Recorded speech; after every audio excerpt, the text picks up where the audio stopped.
Welcome all. We're calling our meeting to order. This is a regular board meeting, September 9th at 4:40.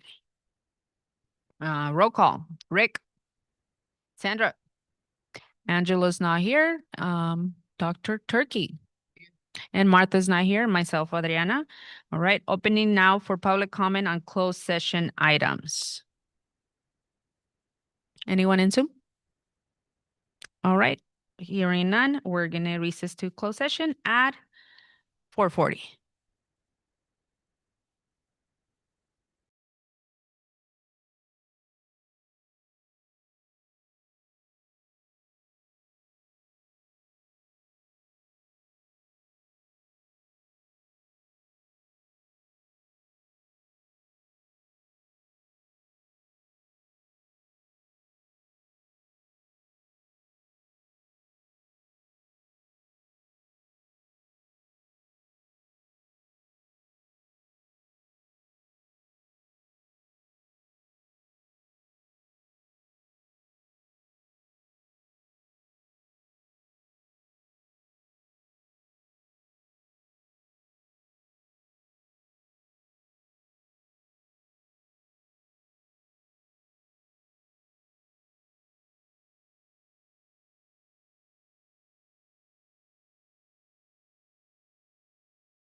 Ready? All right. Okay, welcome everyone. There was no decision. Let's do flag.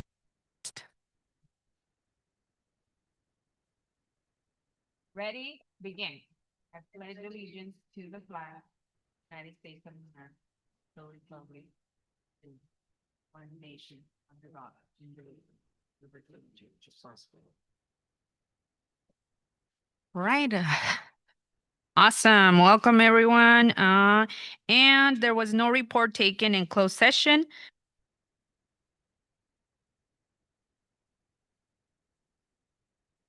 Uh, edits or some items that we're going to move to discussion. And that's item number 2 and item number 12. Mhm.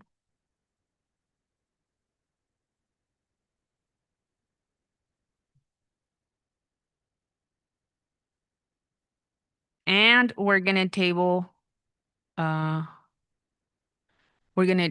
item number 2 of discussion, right? For future meeting. With those do I have a second? All in favor? Aye. Aye. Awesome. All right.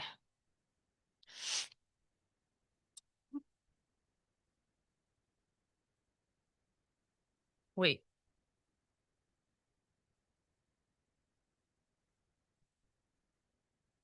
She said aye. We don't have any present. Oh.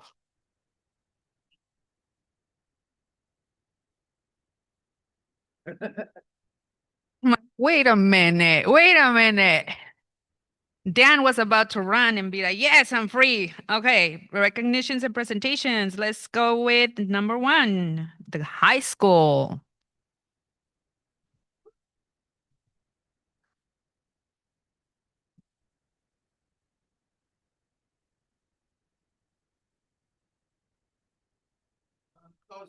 Be here with the board. We're going to go through and present some things about county high school. First of all, let's go to there's just some stats, right? We're kind of holding steady right now, just under 1,300 students. Our demographics changed quite a bit in the last 10 years, but increased statewide in the last few years.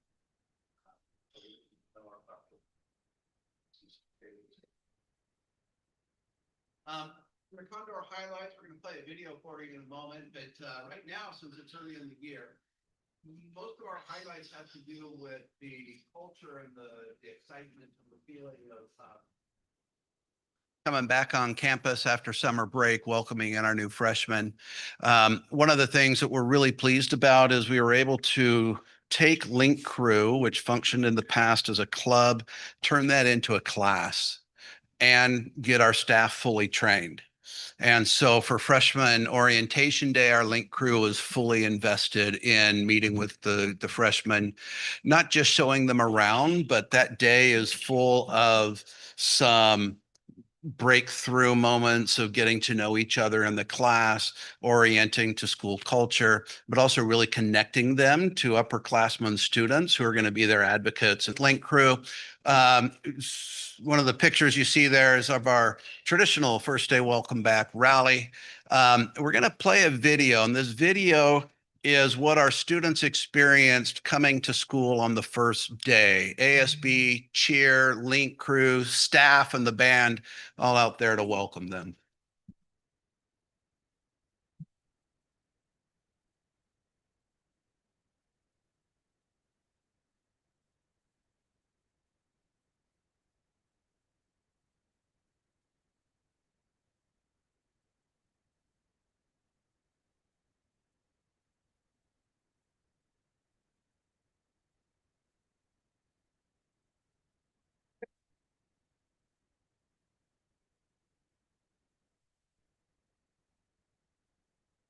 Thank you for playing that. So the students arrived, we had the welcome committee out. And then as is our tradition, they check into advisory. We go straight over to the stadium for our welcome back rally. The shift to the first 3 days is that we also wanted our students to know that the culture at the high school is that we're learning. So we did the fun stuff.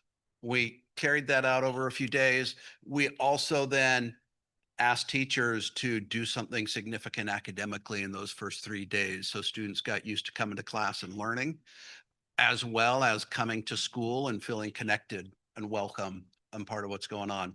The other big thing that happened in those first 3 days, and really was just a shout out to Brianna and the IT crew, is we handed out the Chromebooks to a lot of kids. I think we're finally done tracking them all down and getting their Chromebooks to them. But the district's effort to not just go one-to-one, but to get new devices that are updated and really going to be useful for our kids is great. So we appreciate that effort. This video, less inspiring, but it's a lot of fun. So there's a reason why we want to highlight the welcome back mixer, and that's that big word free up there. I'm going to highlight that later as part of our LCAP goals. Our mixer this year was free to all students, and that 262 students is more than double what we had last year. We're really making an effort to open up our activities so that everyone can come and participate. It's not a function of, do I have an extra $5 or $10? Can I afford it?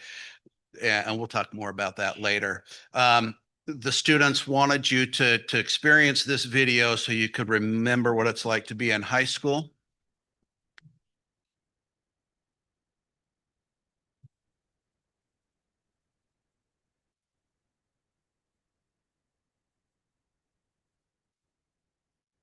And that's about how much I could handle before I walked out to where Fruit Rider was, and the games were.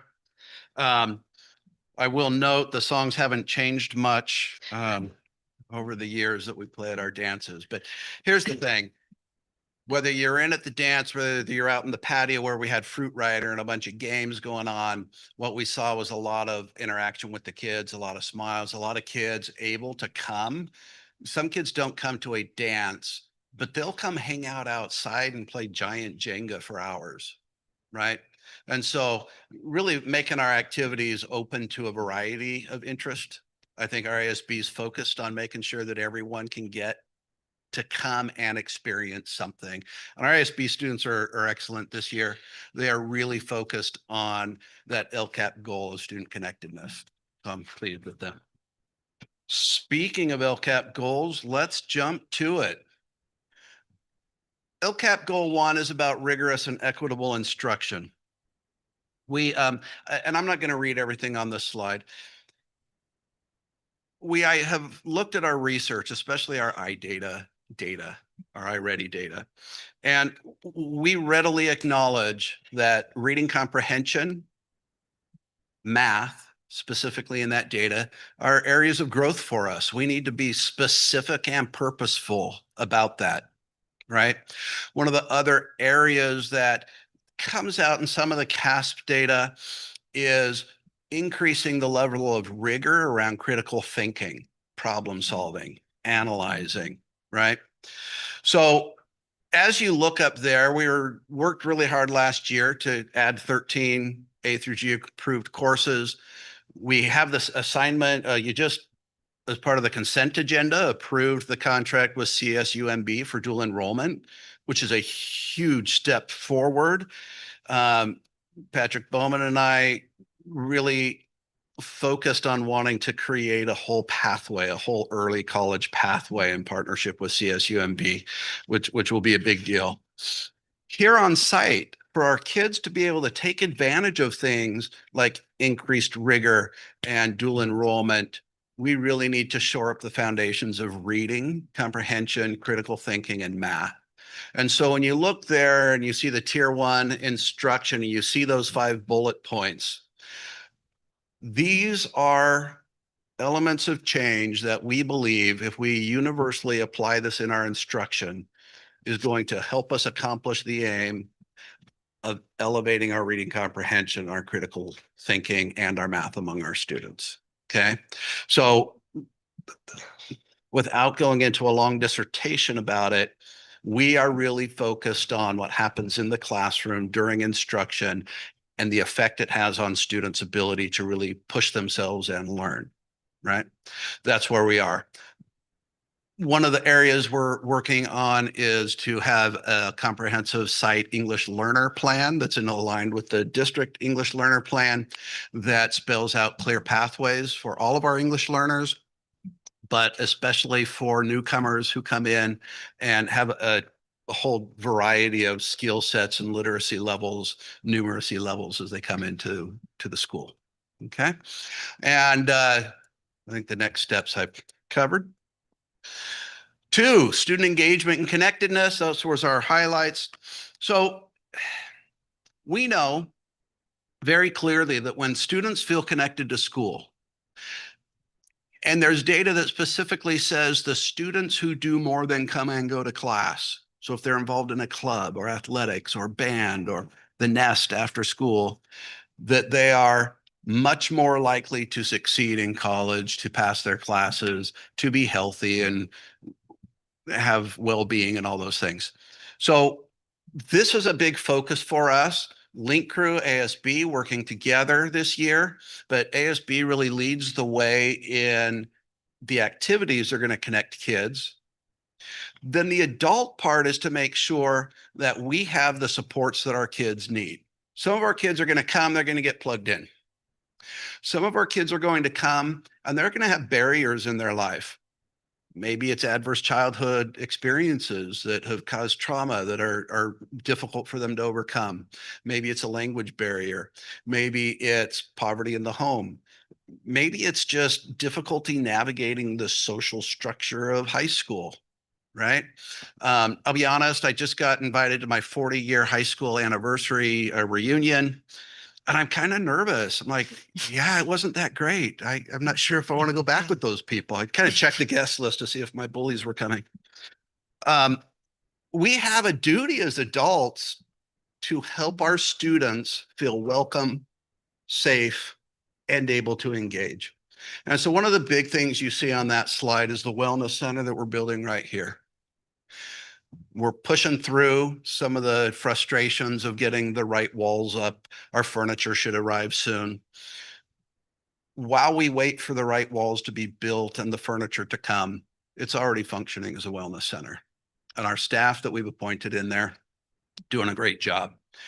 One of the big things for us is to get that really set up, to do kind of a grand opening, and then to really make sure our community knows what the wellness center is about. Why might you come to the wellness center? What services are there? How do you get plugged into the wellness center? Part of that, the district has opened up in Synergy, the Synergy module that allows teachers to do referrals for support right through Synergy instead of through a parallel system. So we've gone over that with our teachers, and already we have teachers who are watching their students as we've come back and saying, hey, I think this kid maybe needs to touch base with somebody, right? And so there's these multiple layers of student engagement. Do we have the right clubs? Do we have the right sports? Do we have the right activities and programs? And do we have the right supports to help our kids simply navigate all those different options for them? And I think that that's going to make a big deal. You'll see up there restoration of PBIS initiatives. There's really 2 sides to that. One is in PBIS, you set clear positive expectations about what we want to see happen, and then you reward it. So here's one example. All of our kids this year are going to get into all of our sporting events free. You'll see up there free ASB cards. We have carved out about $25,000 to pay what the kids would normally have invested in the ASB sticker so they can get in free to events. All kids will get in free to every sporting event, to most of our dances. Everyone will get what would have been the reduced price for prom and grad night, all those things. So we're trying to break down that cost barrier. So at the first football game, we had more kids come than usual. When they were at the football game, if they opened the 5-Star app on their phone and checked in, they immediately earned points, which we'll use later to hand out rewards and prizes for kids who are coming and participating, right?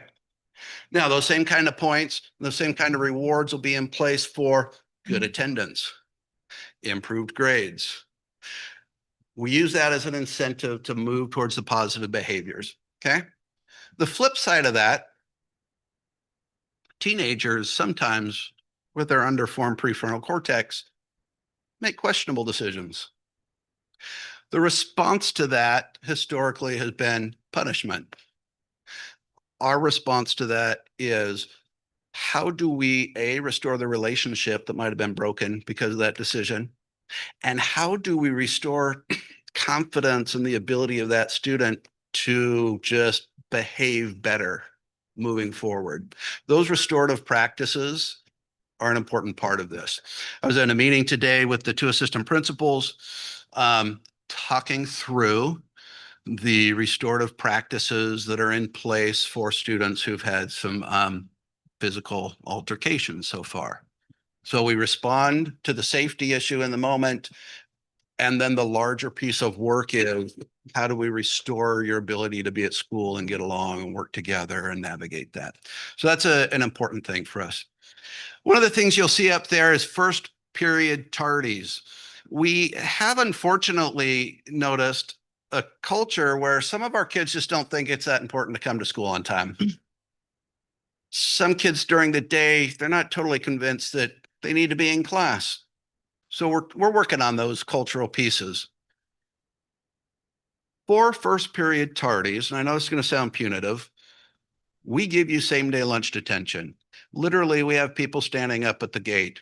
And once the bell has rung and you're just getting dropped off with your Starbucks, or they're writing you your lunch detention pass as you walk onto school campus and saying, hey, we got to do better.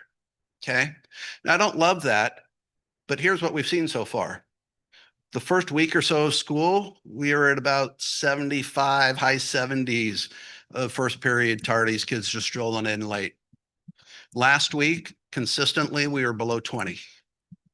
So that's less than 4 weeks worth of working on this to try and help people think, hey, maybe I should get to school on time. That's what we're seeing right now in the numbers. What we want to then do before we get too farther in is to start the public rewards for kids who have perfect attendance and make sure we're balancing those 2 approaches. Okay. We will be running our student attendance review team this year. That level, the student attendance review team, is really about identifying with families what the barriers are to attendance, so that we can work, especially with our community schools team, to address those barriers and remove them so that students are able to get to school. Once we can kind of move through, these are the barriers, then in high school, it also often becomes the convincing of teenagers that they should come to school every day, right? All right. That brings us to parent engagement. So one of the things that we're excited about is we have, I feel, a better vision this year, a renewed vision around community schools. Our community schools team is excellent. We saw already at Night of the Condor increased parent attendance, really positive responses to that as I talked to parents. We've had positive response already to the talking points memos that we're sending out with that new app that we have to communicate to parents. The big difference there is it will send texts. I don't know about you. If you're calling me, I'm not picking up. If you email me, I would answer your emails, but you know, you scan through them. I get a text though, and I can read half the text before I decide whether I want to open it. And if we can get parents to read the first half of our text, they're more likely to open it and read the second half if we've written that. And so we think that that text app there is going to help open up the other side of that communication. On our end, we're really talking about the balance, right? Here's what I mean by the balance. If I share with you one really cool Instagram reel that I found today, you'll probably watch it. If I share 20 with you, you probably won't watch all of them. So my wife tells me anyway. So we want to make sure that the amount we're sending out is reasonable and we're not just overwhelming our parents so that they know when we send something, it's meaningful and important for them. Okay. Now, there's a big yellow part up there. That's really where I want to focus here. This is taken from the California Family Engagement Framework from the California Department of Education. Okay. It's a big document, lots of rubrics. I'm going to read from the bottom up. What it says is parents need to know how to engage in these 4 levels. Some of our parents, they're going to engage at the district office level. They're coming to the superintendent's dinners. They're going to come sit on the LCAP committee. They're going to be here commenting during board meetings. They're going to invest in that level because they can. And some of our parents don't invest in engagement in that level, not because they're not welcome. So that's a time commitment, right? And they're busy. Then we want them to engage with us at the school. And that might mean coming to back to school night. It might mean showing up for a parent conference. It might mean being part of our school site council or our ELAC or coming to the cafecitos or coming to the workshops so there are lots of things that we want to do that give families the opportunity to come onto the campus and interact with us in positive ways. Okay. Again, families have different levels of capacity for that type of engagement. When we move up then to what can you do in the classroom, the answer at the high school is very different than the answer at the elementary school. As an elementary parent, oh, they wanted us to come in and we did all sorts of things. At the high school, we're pretty focused on the level of instruction. We don't tend to have the classroom parent come in. That brings me to what I've highlighted. And this is the piece that sometimes we lose in schools. For many of our parents, what they need from us is to help them understand how to engage at home. There's lots of research about the power of parents doing certain things in their own home to engage with their students about their education. If I had more time, I'd tell you about some of the literacy projects. They're fascinating.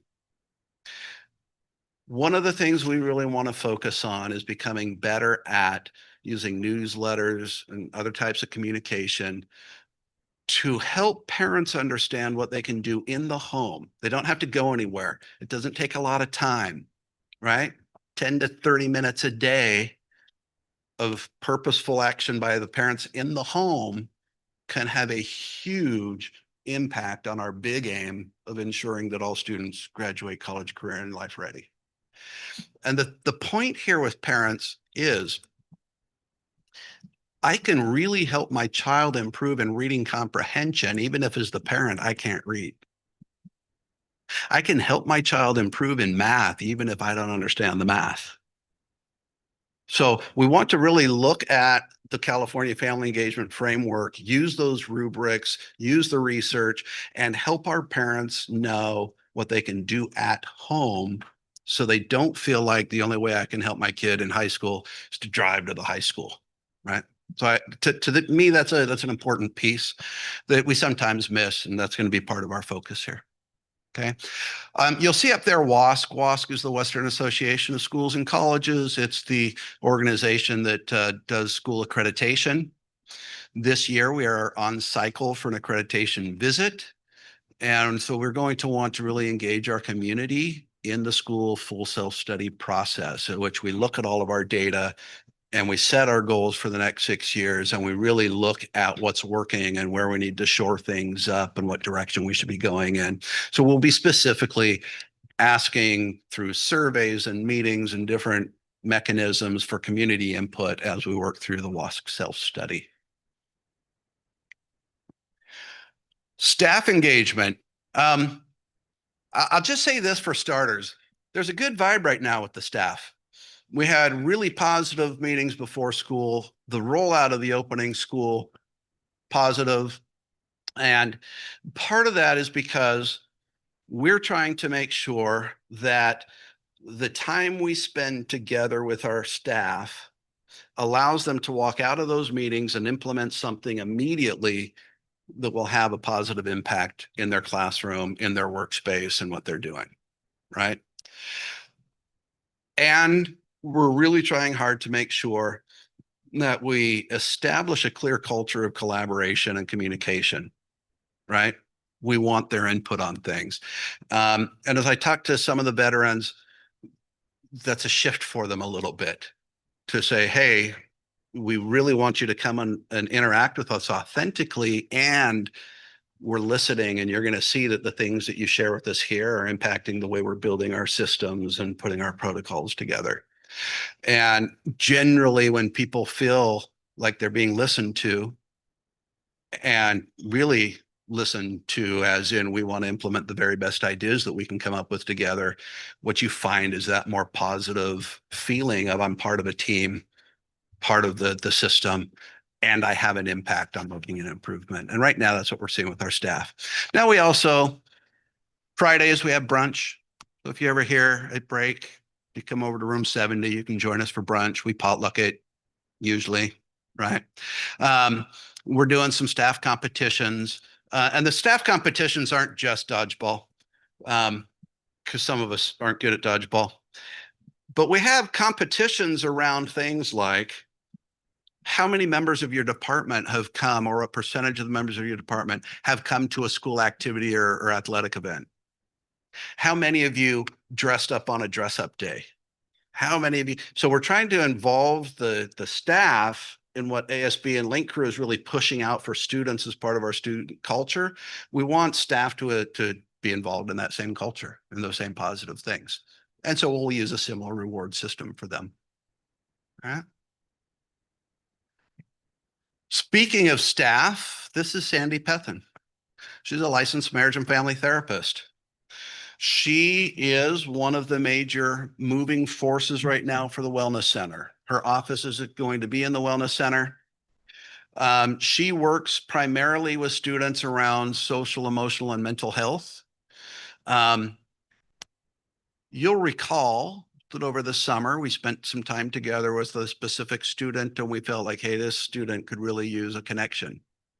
Sandy's the person I went to. She reported today that they've met several times, and she's starting to break through that armor that some of our kids put up. And that's really where she excels. Some of our kids over time have developed a pretty tough shell as just a survival mechanism. Sandy's the type of person who can work her way in, authentically caring about kids, and break through that barrier and really start to understand and help and connect. That's really what the Wellness Center is about in a large sense. Her work with our students is therapeutic. She is a licensed therapist. She's really doing great work. Now, the other part of the work she's doing is guiding the adults to increase our capacity to understand how to connect with students and how to help students. As a member of the COS team, she's part of that group working on expanding supports for kids, really understanding what it is that our kids need. So incredible driving force. We're lucky to have a licensed therapist at the school who really has the expertise in that area. Our classified spotlight is Galilea Garcia Valdez. Galilea is our community schools liaison, which of course means her job is to connect. And so she has really spent the last year and the beginning of this year going out and understanding what resources are available in our community. What is it that our families can connect with? And Gali is the point person who knows the right people to talk to. And she works with Yvette Padilla, and I know many of you know Yvette, who knows the community well. And I feel like our community schools folks are really working through those avenues to get the right connections in place. A couple things specifically about Gali. Last year, Gali recognized with some of the kids she was working with that their needs are things like clothes, toothpaste, makeup, underwear, backpacks. So she has already developed a fairly substantial clothing closet in what used to be our ASB store. We're about at the point where a student could walk in and we can outfit them head to toe, ready to walk onto campus and be comfortable and in style and out being successful with the things they need. And I think that's an important, just an important resource here. Our aim this year is to take that office and that clothing closet and turn it into a fully functioning family resource center. so that families know when I come to the high school, I can go to this space. And there's someone there who can listen to me, understand where we are, and then connect me to the resources I need across the board. And Gally's going to be the driving force with that. She's doing a great job. She just has a really unimposing but powerful way of interacting with people and opening doors. And so we feel like we're very lucky to have Gali on our team. The end. Thank you, Dan. All right. Remember at our last meeting, we voted for a different order of running our meeting. So the next step, and be patient with me because I'm learning. And Vice Chair, please correct me because you know this up and down. But the next step is for us to have any questions, any discussions, and I'll start with Adriana. Point? No? No, we're good. We're good. I'm getting. Remember, you all can correct me too. We're good. I'm thinking. I'm looking at this. I'm practicing too. Okay. So what I was thinking of in full disclosure was clarifying questions first, but so yeah, clarifying questions, and then it goes to the public, and then it comes back to the board. Right. So not comments, just clarifying questions. Yes. No questions. I guess my So- only clarifying question, since I'm not making comments right now, is for the resource center, how do you donate? And do you have a need for donation? Yes, we do have a need for donations. And right now, if somebody wanted to donate, they can call the school or email almost anyone at the school, like the principal, and we'll connect them with Gali, and Gali will guide them through that process. Right now, she's done a great job. We have businesses donating clothes and items, but people can also donate, and those resources will get to kids. One of the great resources we have, sorry, just to clarify, one of the great resources we have is a partnership in which we take kids shopping. We get gift cards and we take kids shopping. So if you're not sure how to help kids in the community or families in the community, reach out to us. We'll connect you with Gali, and she can walk you through ways you can help. Thank you. Angelo. No.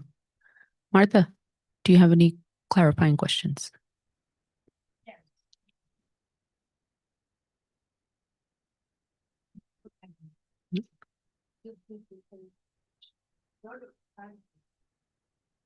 Also for suspension, or is that? Yeah, so let me talk a little bit broader about that. I won't take too long.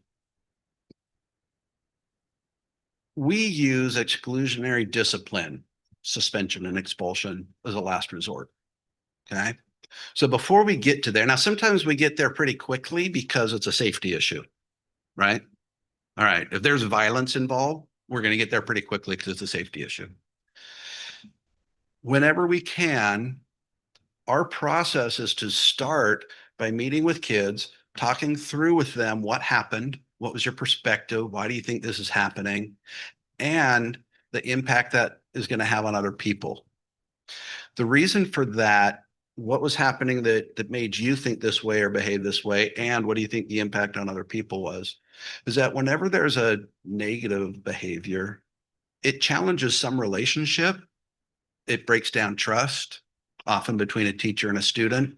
So a restorative practice is a practice that restores trust, relationship, and just restores the student back to kind of an equilibrium where they have another chance to go out and try to make better decisions the next time. That restorative practice might be a meeting with the counselor. It might be a check-in, check-out for a couple of days where we're just keeping tabs on how you're feeling. Right now, we've activated in Synergy. When students log into Synergy, it asks them to click on some icons to tell us how they're feeling today. And our cost team looks for trends. We're identifying some trends where students are, I'm sad, 8 days in a row, I'm sad. Okay, well, we're going to pull in and see how we can restore that student to a place where they, right, can be here. In the case of suspension specifically, the restorative practices are going to be part of the return to school. So if you were suspended and you're coming back to school, we want to meet with you and talk through what our plan is. How are we going to help you make a different decision next time? Was there a conflict between you and another student that led to the problem that led to the suspension? How are we going to make sure we've worked to resolve that relationship issue or that dynamic that led to that problem, right? Expulsions are more rare and we have full plans, but anytime there's a suspension, we want to have a restorative meeting where the student returning understands that we're on their side and that we want to help them be more successful. I hope that made sense. No, it did. You spoke about being the proactive and then what happens even after the incident occurs and how to restore it. So thank you. Right. Mhm. No more questions, Martha? No. Okay. My only question is, for the tardiness of first block, what do you do with the students who it's not their fault, Right. but the parents' fault? Because I'm thinking my daughter would have been in detention almost every day. Yes. Not because of her, but mostly because of me. And so what is the balance there? Right. What would you do? So here's where we are with that balance, right? Part of what happens at that lunchtime detention is to talk to the kids and go, hey, why are you late? Right? If we're seeing a pattern, then that's going to go to the SART team and it's going to go to the COS team and say, hey, we probably need to get the parents in and talk this through. Right? So high school is a little different than elementary. Elementary attendance is largely about the parents getting their kid to school. High school is a little different. Some of our parents are like, I don't understand. I dropped them off. How are they not in school? We're like, oh, we'll work on that. But some of our kids, yeah, the parents have barriers. So the whole purpose of narrowing this down is to get to a place where we say, hey, we're down below 20 now. It's time to meet with the parents and kids. So we've got this pattern going on. What are the barriers? How can we help remove the barriers? Right? And that's the hope, is that school attendance review team can find out what the barriers are and remove them.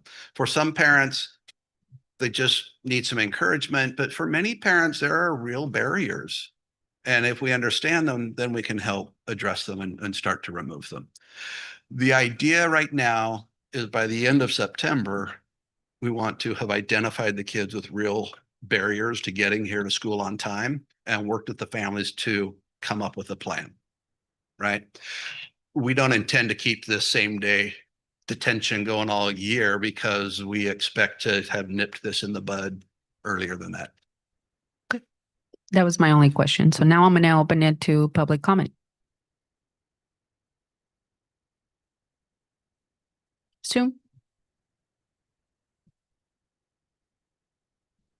All right, closing public comment and moving on to discussion, since this is not a motion item. Now there could be a discussion or any comments. Adriana? No comments, just thank you for the ASB shout out. I appreciate it. I got you. Sandra? Can you hear me? I'm so pleased. I'm so many of the things you said are just so excited. This is our biggest site for the district. We have over 1,200 students. And again, I'm so pleased to hear all the positive things you talked about. My number one is removing financial barriers for students to attend. You know, for some students, $5, Yeah. $2 is a big deal. So I'm so happy that we're removing that barrier so that students can attend and fully participate in the things that they're interested in. So kudos, snap, Yep. you're slaying, whatever adjective you want. I'm so excited. I also love dual enrollment. You know, we have some students that need help, but we also have some students that are bored, want to be challenged. This is, you know, the perfect balance. I love the referrals through Synergy, because teachers are seeing, you know, teachers, staff see students that maybe are going through something. So I think that's a perfect way to have somebody check in on those students. I also like reinforcing behavior through the tardies. because if you say it's important, now you have a mechanism where you're asking students to make it important. And then it sounds like that second tier is going to be talking to parents to see what kind of support we can provide if there is an issue there with either transportation or time management or, you know, younger kids, whatever it may be. And parent education, I also think that's critical. I love that because parents are partners, Yeah. right? They're students' first teachers. And if there's a parent that's involved, the likelihood is that the child's going to be successful. And we know our parents have a lot of things going on. You know, they're not moms at home with masters. They're people that are working really hard to provide for their families. So however we can partner with them to make students successful, that's amazing. So I love all you're doing Thank you. for our school. And it makes me really hopeful about the future. As a board, we've talked about how education in general is really failing students. You know, it's not just our district. It's really the whole country. So how do, you know, this is great, you know, working within the parameters we have. But then I think the next step is what if and why not? And how can we? But you got to get the fundamental stuff right first. And I am so pleased with everything that you reported. So thank you, Yeah. thank you, thank you. Thank you. Angela? Yeah, very pleased from last time you did your presentation to today, where I'm hoping the rest of the district can see what you did. You came back and showed us solutions in place. One of my pet peeves is cafecitos. I get a lot of jokes about that, but I really get frustrated when I hear people bring up cafecitos because all I hear is, I got information. I'm gonna tell the board, hey, I got info, and it dies. It dies on the vine. This is the first time I've heard someone actually follow up and follow through. So I really want to thank you for being the first one to give it a shining example to the rest of our district of what I want to hear. That's what we expect from our professionals and our experts. I find problems, determine what needs to be done, and I follow through with it. There seems to be a lot of follow through going on, a lot of actual solutions. It gives me hope that we're not going to fail. So thank you for bringing me a little bit of a light at the end of the tunnel, because it was starting to get dark for me. Thank So you. thank you for Trustee that. Marco. Martha? You guys said it well, so I'm just gonna go ahead and just give you the kudos. No, let me tell you, this year you have a lot of alumni who are very jealous in a good way because they wish they could have come to school with the new things that are happening, including myself. Because that, like Sandra said, I know it's been a long time, but I still remember high school. I still have those traumas. Said $2, $5 can mean nothing to someone, but it can mean a meal to others. So I am so happy to hear that we're bringing some equity for our students to actually enjoy their high school years and be part of the high school experience and not have to have money to be part of the high school experience. So awesome. And that was something that I know last year was discussed and they were trying to figure it out, but I'm so glad that now it's in place and our students can actually participate in the high school experience. So thank you for doing that. I truly appreciate that. And thank you for also acknowledging that there's different levels of parent engagement based on sometimes not wanting to engage in all those levels, but just culturally, ability, everything, the equity part, right? So thank you for acknowledging that and for finding ways to connect with all different levels with our parents and with our community. I think that that's crucial, and that's a sample to follow in all schools, that we have different levels of engagement so all parents can feel welcome and thankful and part of their child, that they don't have to come to the district level, that they don't have to come to the school, that they don't have to do that to feel that they are part of their child's education. So I appreciate that, and kudos. I like they said it perfectly. I'm so glad our high school, and as a CSUMB alumni, yay! I'm so happy that there's more options, because that makes a difference when our students graduate.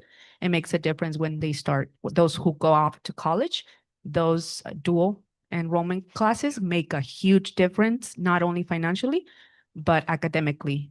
They make a difference for that student. They're more prepared and they are an advantage than students that didn't engage in dual. So thank you so much. Thank you. If Mr. Bowman and I have our dream come true, our kids will enter CSUMB as sophomores. Awesome. Let's make it happen. Even juniors, let's make it happen. So, hey, we have to reach for the stars, right? So thank you so much, Dan, and we appreciate your presentation. Thank you. Thank you. All right, have a good night. All right, next presentation is college and career readiness.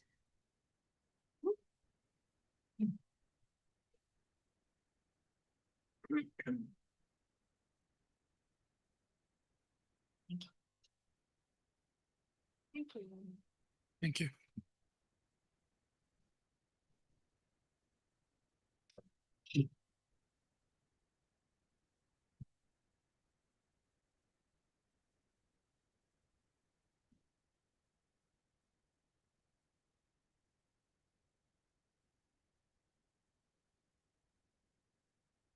Okay, good evening. So we are very, very excited to follow up from the high school presentation and to share with you about college and career readiness in North Monterey County Unified School District and what we're doing to support that.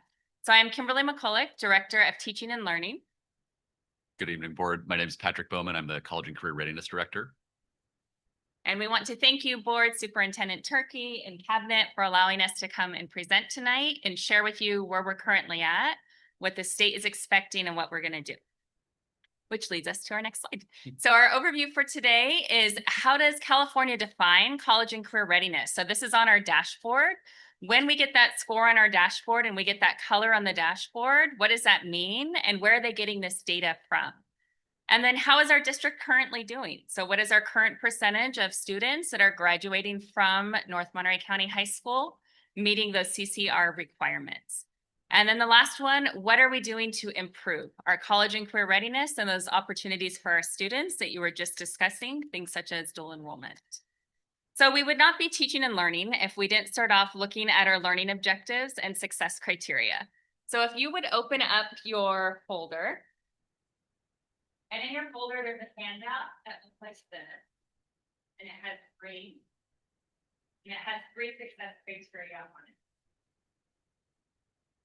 So for teacher clarity, which is one of our district initiatives, this is an example of how teacher clarity might be used in a classroom or in a professional learning session. So teacher clarity is making sure that we as facilitators, as a teacher, as a presenter, that I am clear on what my outcomes are, my learning objectives for this presentation. And then it gives you a chance to assess, what do you currently know? What do you already know? And what have you learned throughout the course of the presentation? So we're going to start with the first one. So our first objective for tonight for me and Pat is that we will build understanding of college and career readiness as defined by California with the CCI on the dashboard. And then if you could go to your green piece of paper, the success criteria, what we would like to see by the end of the session is, can you as a board and cabinet list 2 areas that are used to determine college and career readiness? So we're going to ask you now to take a minute and self-reflect. Do you already, if we ask this question at the beginning, do you already know this? If you already did, on the gray area where it says pre, if you could mark, if you knew this and you could do this presentation right now and you don't need us up here, then you would be a 4. If it's a 1, I've heard of it, I'm not sure what all those indicators are, then that would be a 1. 2 and 3, I'm somewhere in the middle. I think I know some, but I'm not exactly sure. So if you can self-assess yourself, where do you fall on these areas that are in the college and career readiness? Then the second one, if you move to the second bullet, I can identify one student group that needs additional support based on the college and career readiness indicators. So again, a 1, if I'm not quite sure, maybe up to a 4, that I can name our student groups that are going to need additional support. And then our third goal is to understand North Monterey County Unified's plans to increase the number of students who meet college and career readiness. And our success indicator Can you explain 2 ways that North Monterey County Unified School District plans to increase the number of students meeting the CCR criteria? So again, if you self-assess and rate yourself between a 1 to a 4, what are 2 ways? Do you know 2 ways that we are working on? I'm trying to think if Dan shared anything already in his presentation. So this is the star of our presentation, which is your own self-reflection. What do you already know about the topic that we're going to be sharing tonight? And then at the end of the presentation, we'll come back and we'll reflect again, and we'll look at what have we learned or what have we solidified in our understanding on these success criteria, and we'll do the post presentation. And with that, I will turn it over to Mr. Bowen. Thanks so much.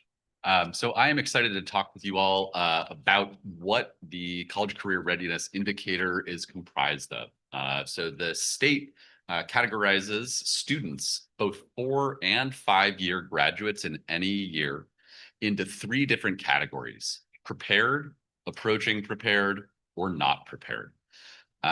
Each of these categories, students can enter or be determined to be prepared, approaching prepared, or not prepared based on an array of different indicators that are measured by the CDE and ourselves in the district that we will dive into in just a second.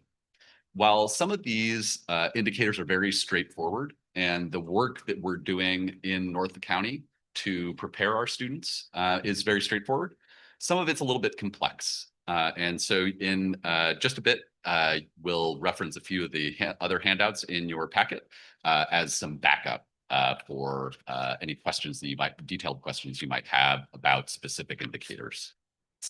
So let's take a look at some of what those indicators are. On this slide, you can see that we have laid out 7 of the 8 total indicators that the state uses to determine whether or not a student is considered prepared for college and career. You'll notice that there are, in fact, 8 total indicators. We left off the 8th indicator, which is International Baccalaureate status, because that's not a program that we have here in North County. So just to reconcile the handouts with what you're seeing on the screen, our district really is zeroing in on 7 of those 8 indicators, just because we don't have an IB program here in the district. As you may also notice, some of the indicators you see on this slide kind of feel academic in nature, or perhaps collegiate being another word for them, while other indicators might be more centered on areas related to career preparation.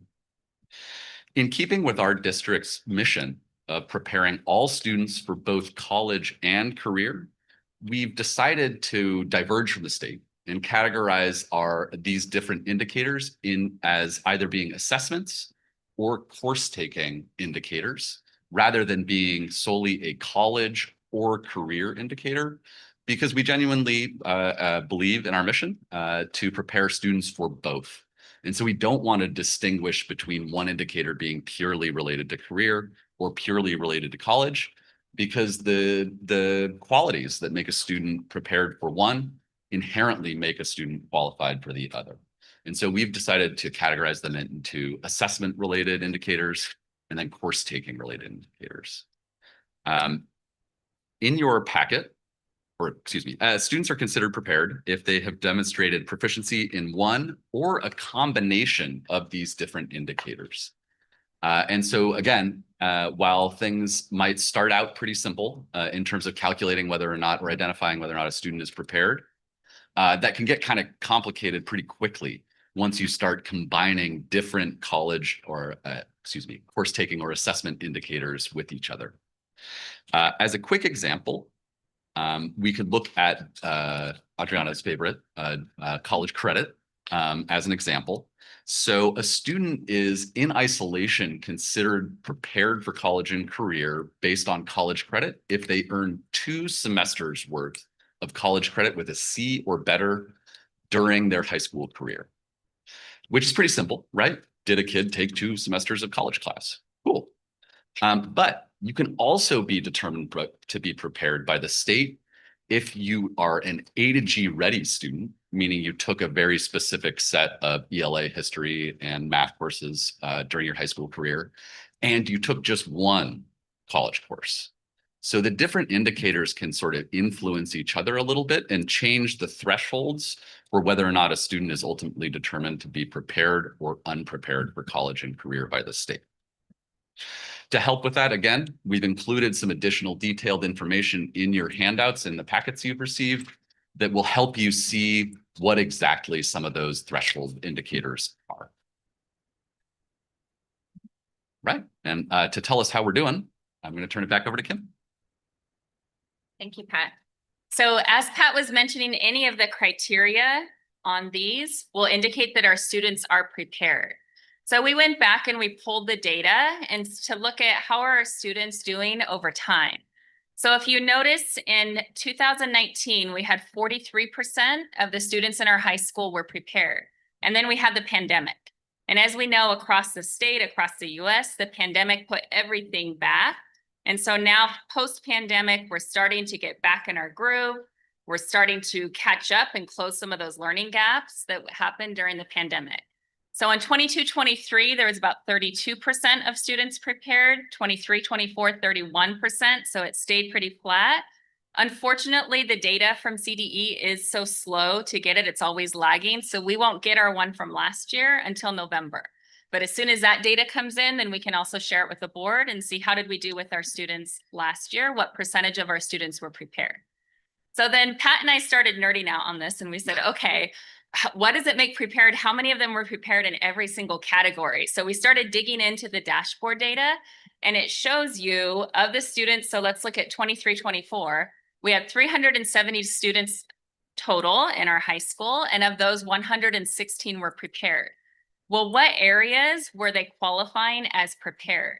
So we had 29 students that were prepared through completing a CTE pathway course.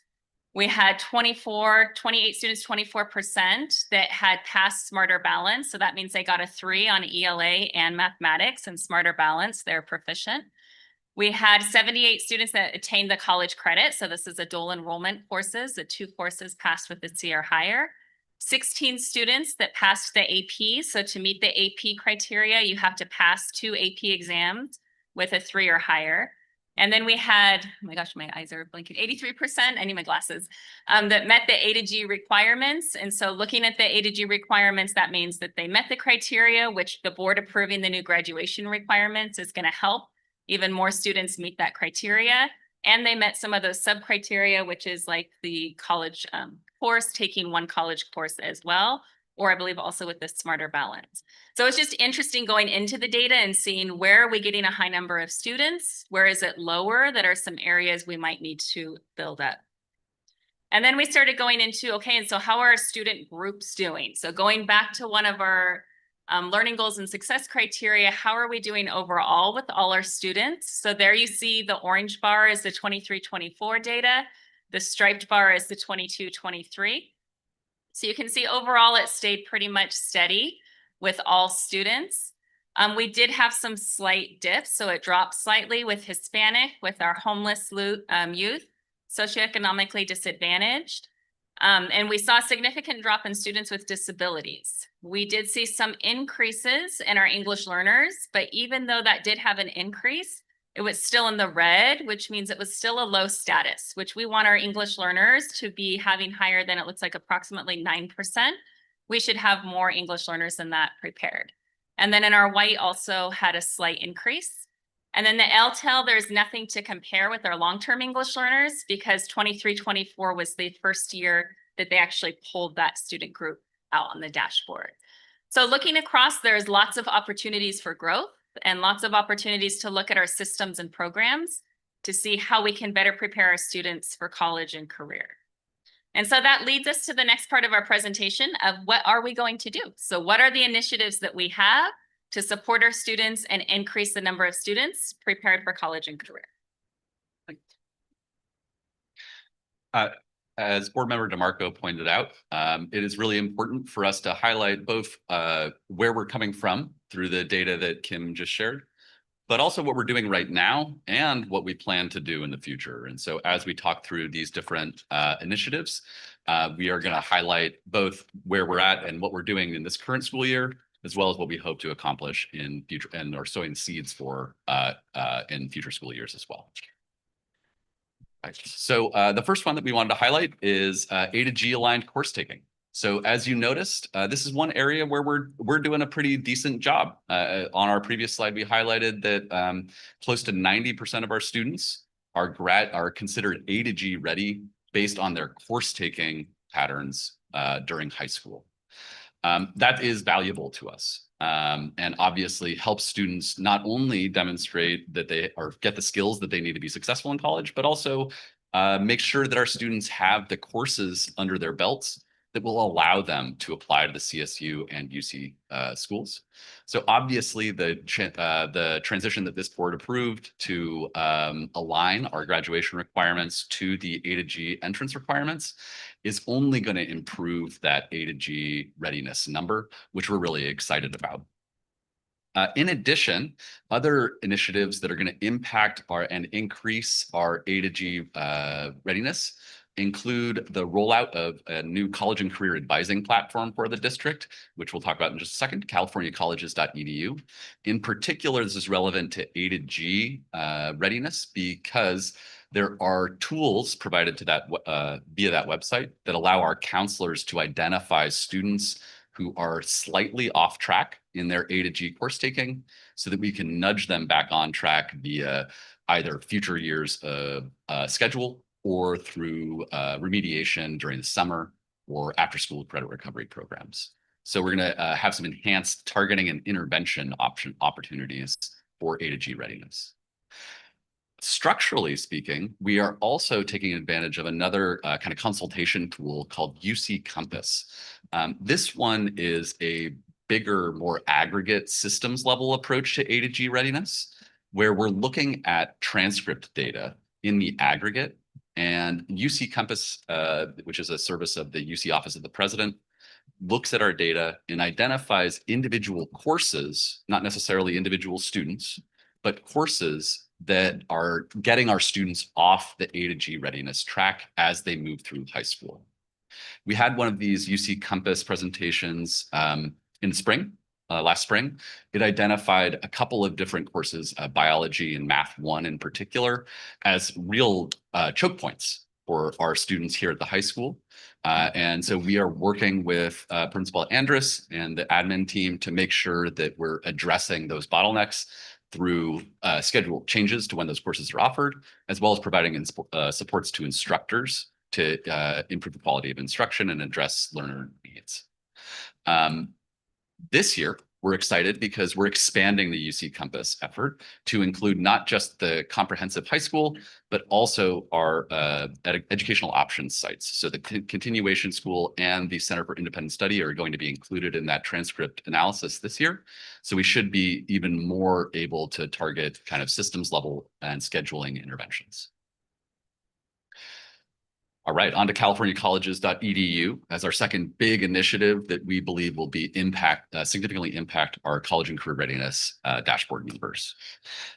We had a soft launch of California Colleges in 24-25. So we rolled out some of the basic services to juniors and piloted some of the career assessment stuff with those students. This year, we are going to be moving into full partner status, where we'll have access to even more tools internally. As I mentioned, our ability to intervene with students on A to G readiness, but we'll also be able to empower parents and students with 24/7 access to their own transcript data through California Colleges. So at any time, a parent or a student will be able to log onto this platform and identify exactly whether or not they are A to G ready, and then turn that data around and ask their counselors or teachers about interventions they could use to become A to G ready. So we're really excited about that tool. In addition, we'll be rolling out a suite of curricular options to students aligned to California Colleges so that they can better understand their college and career options and remain more engaged in that pathway. Lastly, we are excited to use some of the data that we receive from California Colleges through the career surveys to identify and target specific students and recruit them into our CTE pathway programs based on their career interests rather than treating them like elective classes. So we're excited about that one too. Speaking of CTE pathways, we are going to be working on our CTE pathways and have been working on our CTE pathways. Through the hard work of Principal Andrus and the CTE teacher team, over the course of the 24-25 school year, we were able to ensure that all of our CTE classes are now A to G ready, which is exciting because that means that students who we're living up to our promise, right, of preparing students for both college and career by allowing students taking CTE classes to continue on the path to CSU or UC because those classes are now A to G ready. We also plan to enhance our pipeline to the engineering and mechatronics CTE pathway in particular through the rollout of a C-STEM curriculum, which we talked about at a recent board meeting at the middle school level. That C-STEM curriculum is going to provide an opportunity for high school engineering students and instructors to visit the middle school, develop a relationship with those students, and draw them into our CTE pathway in greater numbers. So we're excited about that enhancement to our engineering and mechatronics pathway. And lastly, as I alluded to, we are also hoping to increase pathway access at our Central Bay and Center for Independent Study sites. So right now, those students struggle mightily to access CTE programs because we haven't established actual formal CTE pathways at those sites.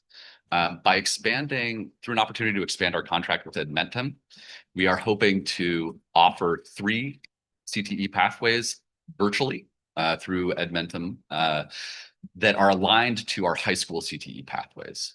The goal there being that if a student moves in between, either started as a CTE student at the high school and moved to the continuation or independent study schools, they can continue that course of study virtually. Or if they began a CTE pathway, conversely, CTE pathway at the ed ops sites, they can transfer back to the high school and continue in that CTE pathway. All right, on to Adriana's favorite, early college credit. So this is a bright spot, I believe, for our district. We've made a lot of strong steps forward in our dual enrollment offerings. Currently, as of 25-26, we are offering 2 during the day dual enrollment options through Hartnell in both math and ELA. And we are going to, in semester 2, roll out a during the day option as part of one of our CTE pathways, the engineering and mechatronics pathway. That is a dual enrollment opportunity with CSUMB, which we're very excited about. We're also, as you noticed in our data slides, we're also really worried about our students with disabilities and English learner populations and their ability to demonstrate their college and career readiness. And that's why I'm particularly excited about our extended day options that we're offering in terms of early college credit. We are continuing to offer a Gavilan class that provides students with a child psychology class option. But we're excited to also have expanded to offering a student success class through one of our own high school counselors, Mr. Galindo, who just started on Monday, yesterday, a student success class in the after school space. And that class is fully enrolled at 33. So we're really excited about the energy and excitement in our expansion in the extended day space for dual enrollment options. And look forward to more opportunities coming soon through the early college pathway that Principal Andrus just mentioned, as well as some additional CTE pathway dual enrollment opportunities. All right, and I'm going to turn it over to Kim to talk through our AP course offerings. So in addition to dual enrollment, students also can meet college and career readiness through AP.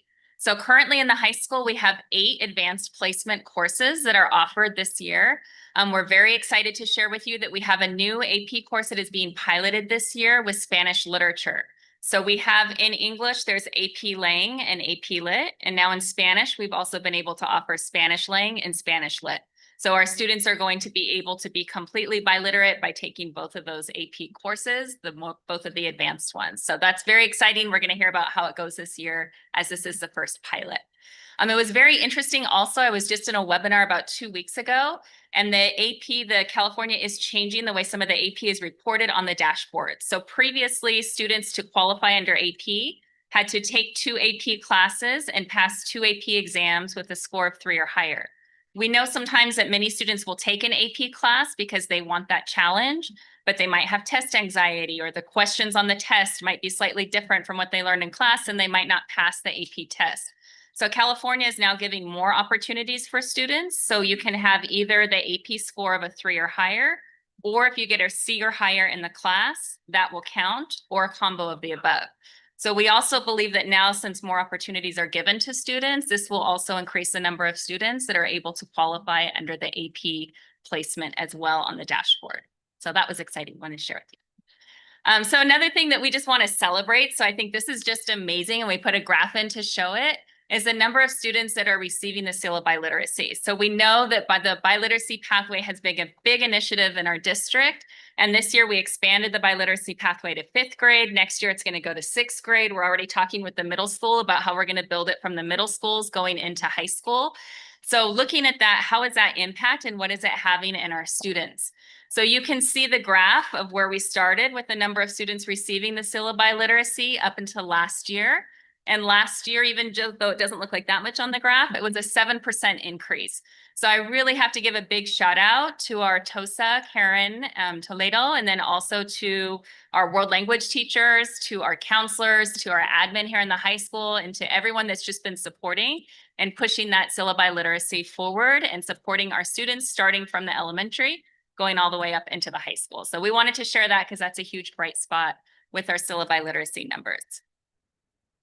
And so also we wanted to bring in the seal of civic engagement. So currently this does not count for our college and career readiness dashboard, but we know that it's something that's very important for our students. And so we wanted to share with you last year, the criteria were created with the high school, working together with the counselors, with teachers, with administrators. We did have 4 students, so that was a baseline number that received the seal of civic engagement. And so our goal this year is to work with the high school team to see how can we have more students completing that civic service project, completing the reflection on it, and earning that seal of civic engagement. So this is another area for growth and an area that we want to see growing in numbers, just like our seal of biliteracy has grown. So in summary, our 25-26, our goals is those A to G requirements aligned to the high school graduation, which is amazing because those now align.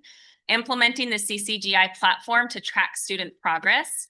Expanding dual enrollment opportunities, especially for our ELs and students with disabilities, and increasing the biliteracy and expanding opportunities for all students.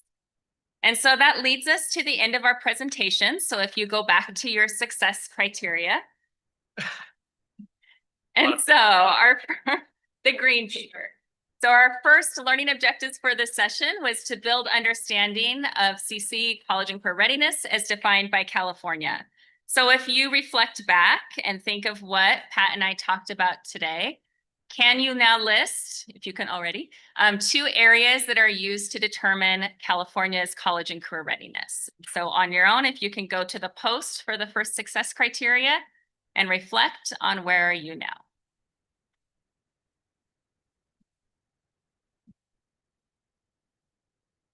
Our second goal was to look at our dashboard data related to college and career and look at where we're at and where we need to grow.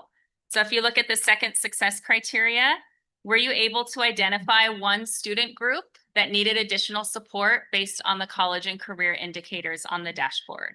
So if you can reflect on the post, where are you on the post compared to the pre?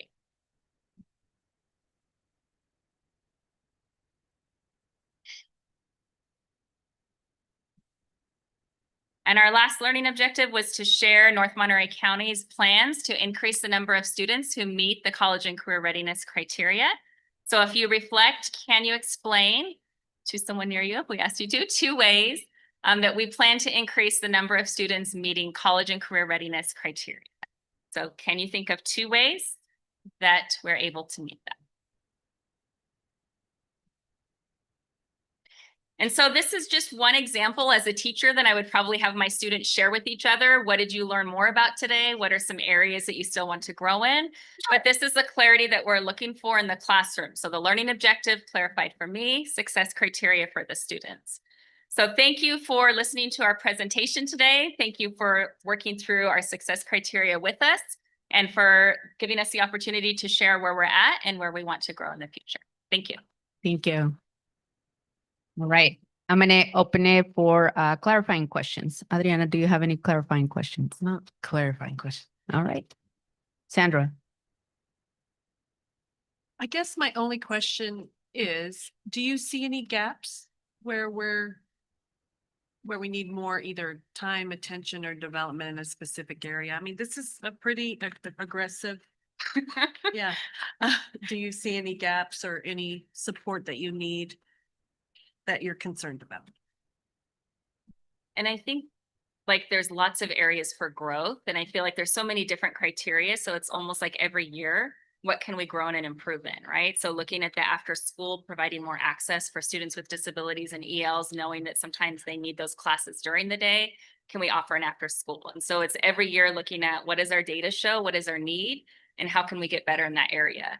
And I think it's not going to be like overnight, we go from here to here because there's so many different pieces, right? But we're going to continually, well, it's continuous improvement, Dr. Turkey, continuously grow and improve and meet the needs of our students. So there is a lot of pieces I want to add to. You know, I think you're absolutely right. We've got a lot going on, which is appropriate, right? Like this is our bread and butter. This is what we're here to do for young people, is help them on to their next step and to find success. I think, as I alluded to earlier, I think our focus is as narrow as it should be right now. So like the idea that we don't currently have an IB, an International Baccalaureate program in the district, doesn't necessarily worry me a ton right now, because we are really focused on the existing programs that we have and making sure that they have high fidelity and quality. And so, you know, I think staying focused on the initiatives that we have right now is a really important piece of the puzzle, and providing consistent spotlight on a few initiatives over the course of multiple years is really going to pay off. I think we're in a good spot. Angelo? Yeah, it's a clarifying question. So last year we had one CTE committee. It was it was a tease, basically. I mean, nothing came out of it, but it was exciting that we had it, but it was also disappointing that nothing came out of it. Is that something that might be brought back? And if so, would it be appropriate to bring it back this year? Or is that something you'd want to work a little bit more on your foundation, like you're saying, and then the year afterwards bring it? What would you? Yeah. Are you referring to like an industry advisory committee for our CTE pathways? We just called it a CTE committee. That It sounds just about met right. once, so it went hard now, but I'm Yes. just curious what your thoughts is. Is that something you think that would be beneficial? And if so, would you feel more comfortable about doing it this year or work on the foundations that I'm hearing and then do it next year? Yeah, we do intend to restart our industry advisory board for the district this year. Likely that'll end up being a semester 2 kickoff, so that we can get ready for the fall next year and make sure that our CT pathways get the feedback that they need. We, in the meantime, are participating through our district as part of the Mission Trails Joint Powers Authority, which provides us an access to a variety of resources and grants. In one of those is the Joint Powers Authority also has an industry advisory board that we participate in. So we are able to get our teachers currently in contact with industry to provide that feedback. But it is most appropriate for us to have our own independent advisory board. And so we will be starting that this year. Martha? No, just thank you for all the thorough information that you guys provided. It was really good. The dashboard, the data is really good. And then obviously, you know, I just want to say there was a couple of clarifying questions that I had on the opportunity for the CTE pathways you mentioned, right? Like currently, can you describe how many we have? And did we make any changes there? Are they the same ones? Because I just want to also mention the last year, you know, that the community was very concerned about the automotive program going away. And then there was talk about turning it into a diesel program. is, so are the CTE pathways the same? Are we changing and improving any of the ones that we have? Just wanted That's to a great see. question. Thank you for asking. So we currently have 5 CTE pathways operating at the comprehensive high school. We have a culinary pathway, we have a transportation auto pathway, a welding and fabrication pathway, an engineering mechatronics pathway, and our patient care medical assisting pathway.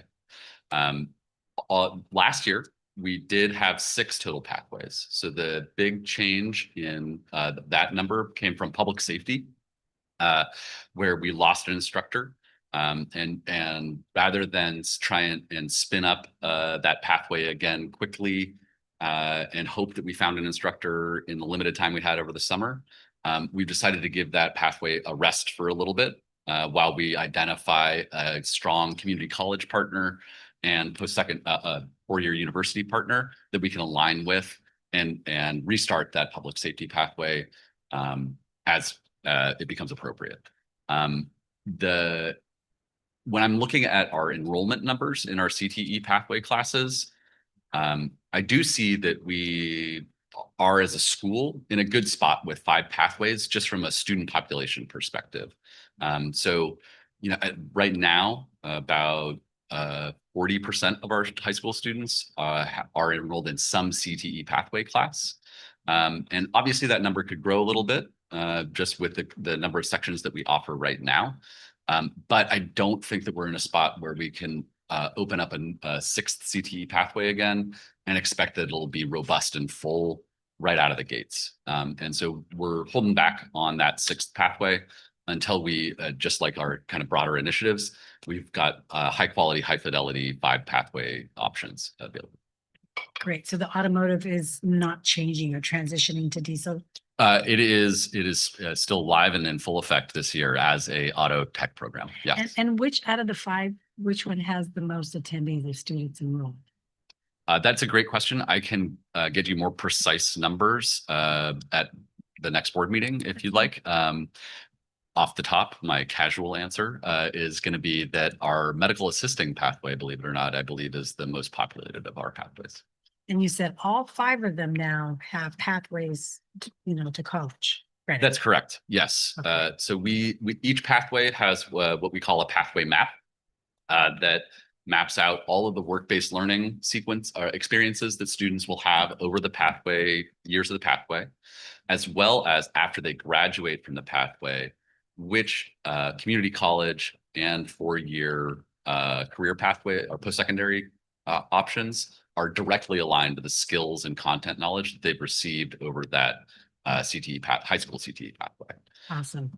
I was really excited to hear about how we've extended it to our Central Bay and independent study. So that data, that I'd be curious to see how many students from that extension are now participating and what our numbers look like. Yeah, I'm very excited to see how that pilot program works as well. We are obviously really excited to offer some expanded options to our continuation school students. And the teachers indeed are very excited about it as well. So we're looking forward to rolling that out. And then obviously the 2 groups that you mentioned that we definitely need to give more support, right? For the EL and students with disabilities. So we look forward to see how that continues to improve. So thank you. I have no questions. I will open up for public comment.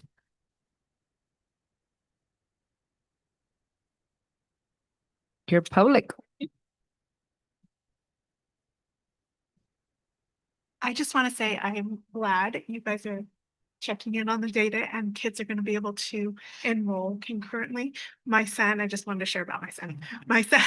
My son did graduate in 2015 and he was enrolled concurrently at Hartnell. He also passed, I think, 2 of his AP tests. He went into college probably about halfway through his first year with all those. And I really feel like it made him feel good about starting college. He was more excited to go because he was a little bit ahead. So thank you for what you're doing. Thank you. Any other public comment? Zoom? Right, there is no items for motion, so we'll go into discussions. Comments, Adriana?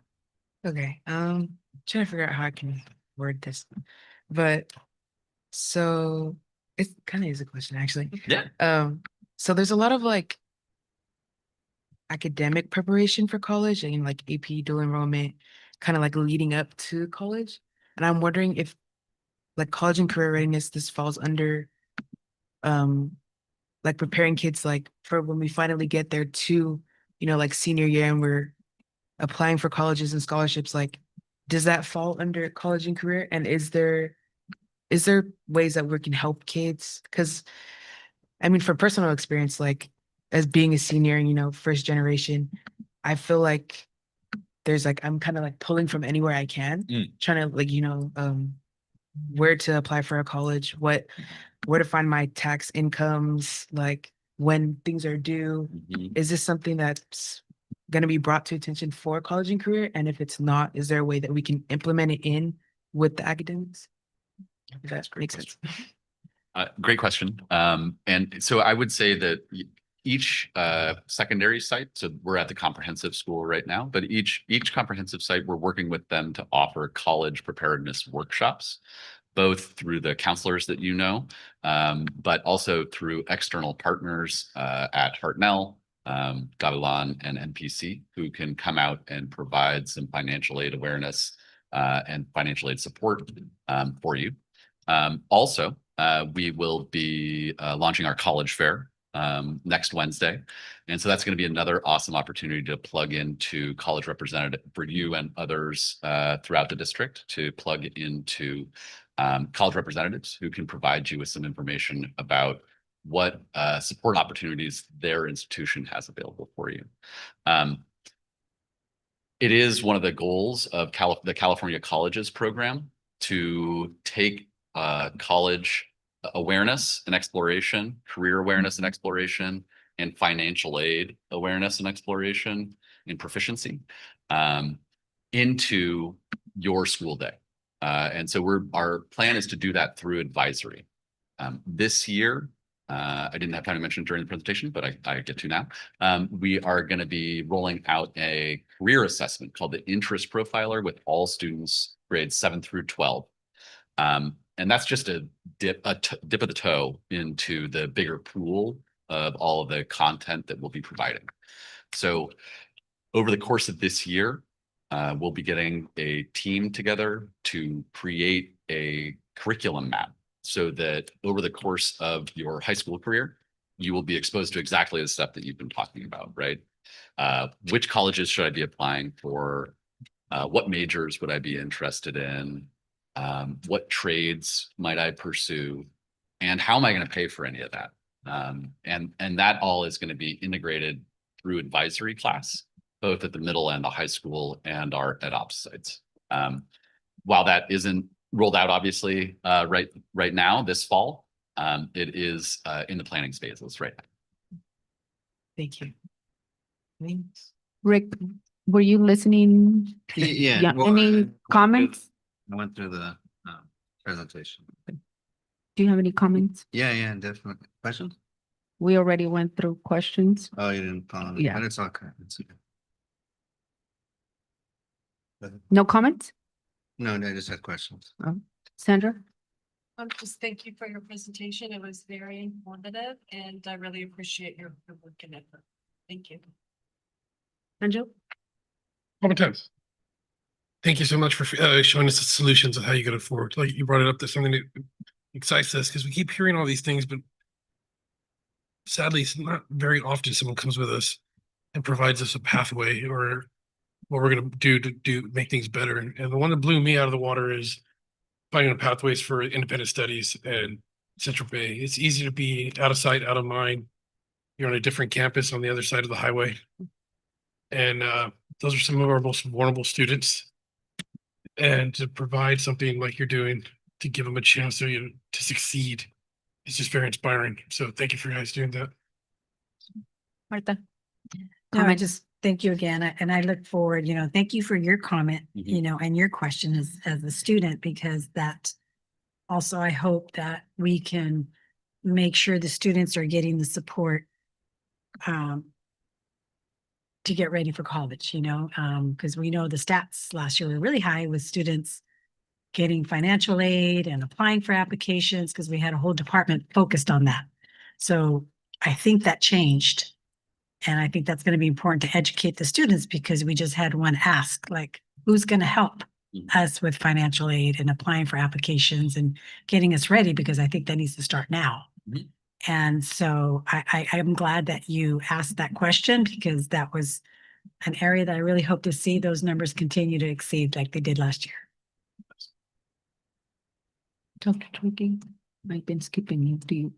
Yeah, I have a comment to make, and it's actually, it's Adriana, it's around your question, right? Because you asked the question, really great answer around what we're planning. And I'm thinking about you right now in your 12th grade year, right? So you have a counselor, okay? And we're shifting the way that the counselors had worked in the past, so that now all of the counselors are college career readiness counselors, okay? And so it is actually your counselor who will help you through all of those different stages, okay? And so all of the counselors are going to be holding things like FAFSA workshops, okay, around your financial aid, and will help you through the steps which you need.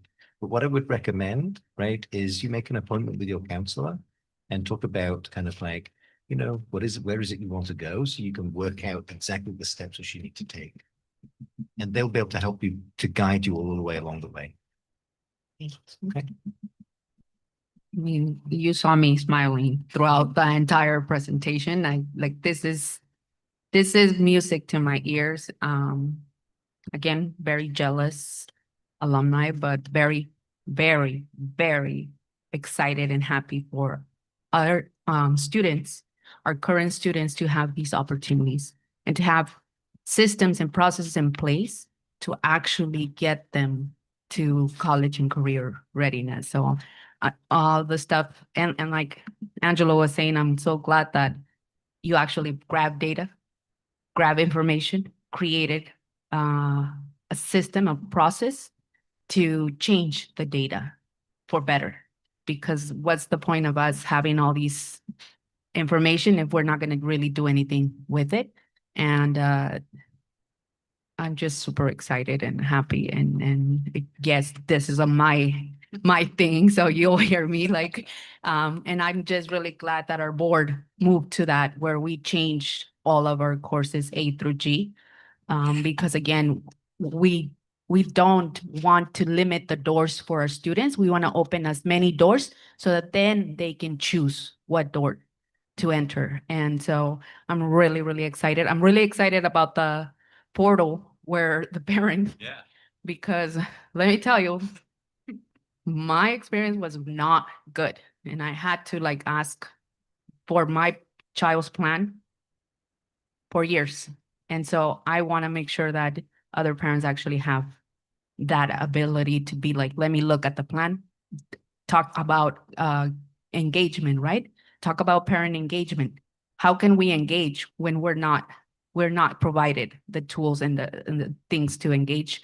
So I really want to thank you for doing that and for the students as well. And I just look forward to another presentation with how things went after all these things have been in place for our students. Because I'm hoping that these numbers are going to look way better. And I'm glad all these different equity things are being put in place for our students. So thank you so much for the presentation. Thank you. Last shameless plug, and one more piece of paper for you guys. I invite all of you to attend our district's college and career fair coming up next Wednesday, September 17th from 6 to 8 p.m. Awesome. All right, our next presentation is up, and that's facility summer projects.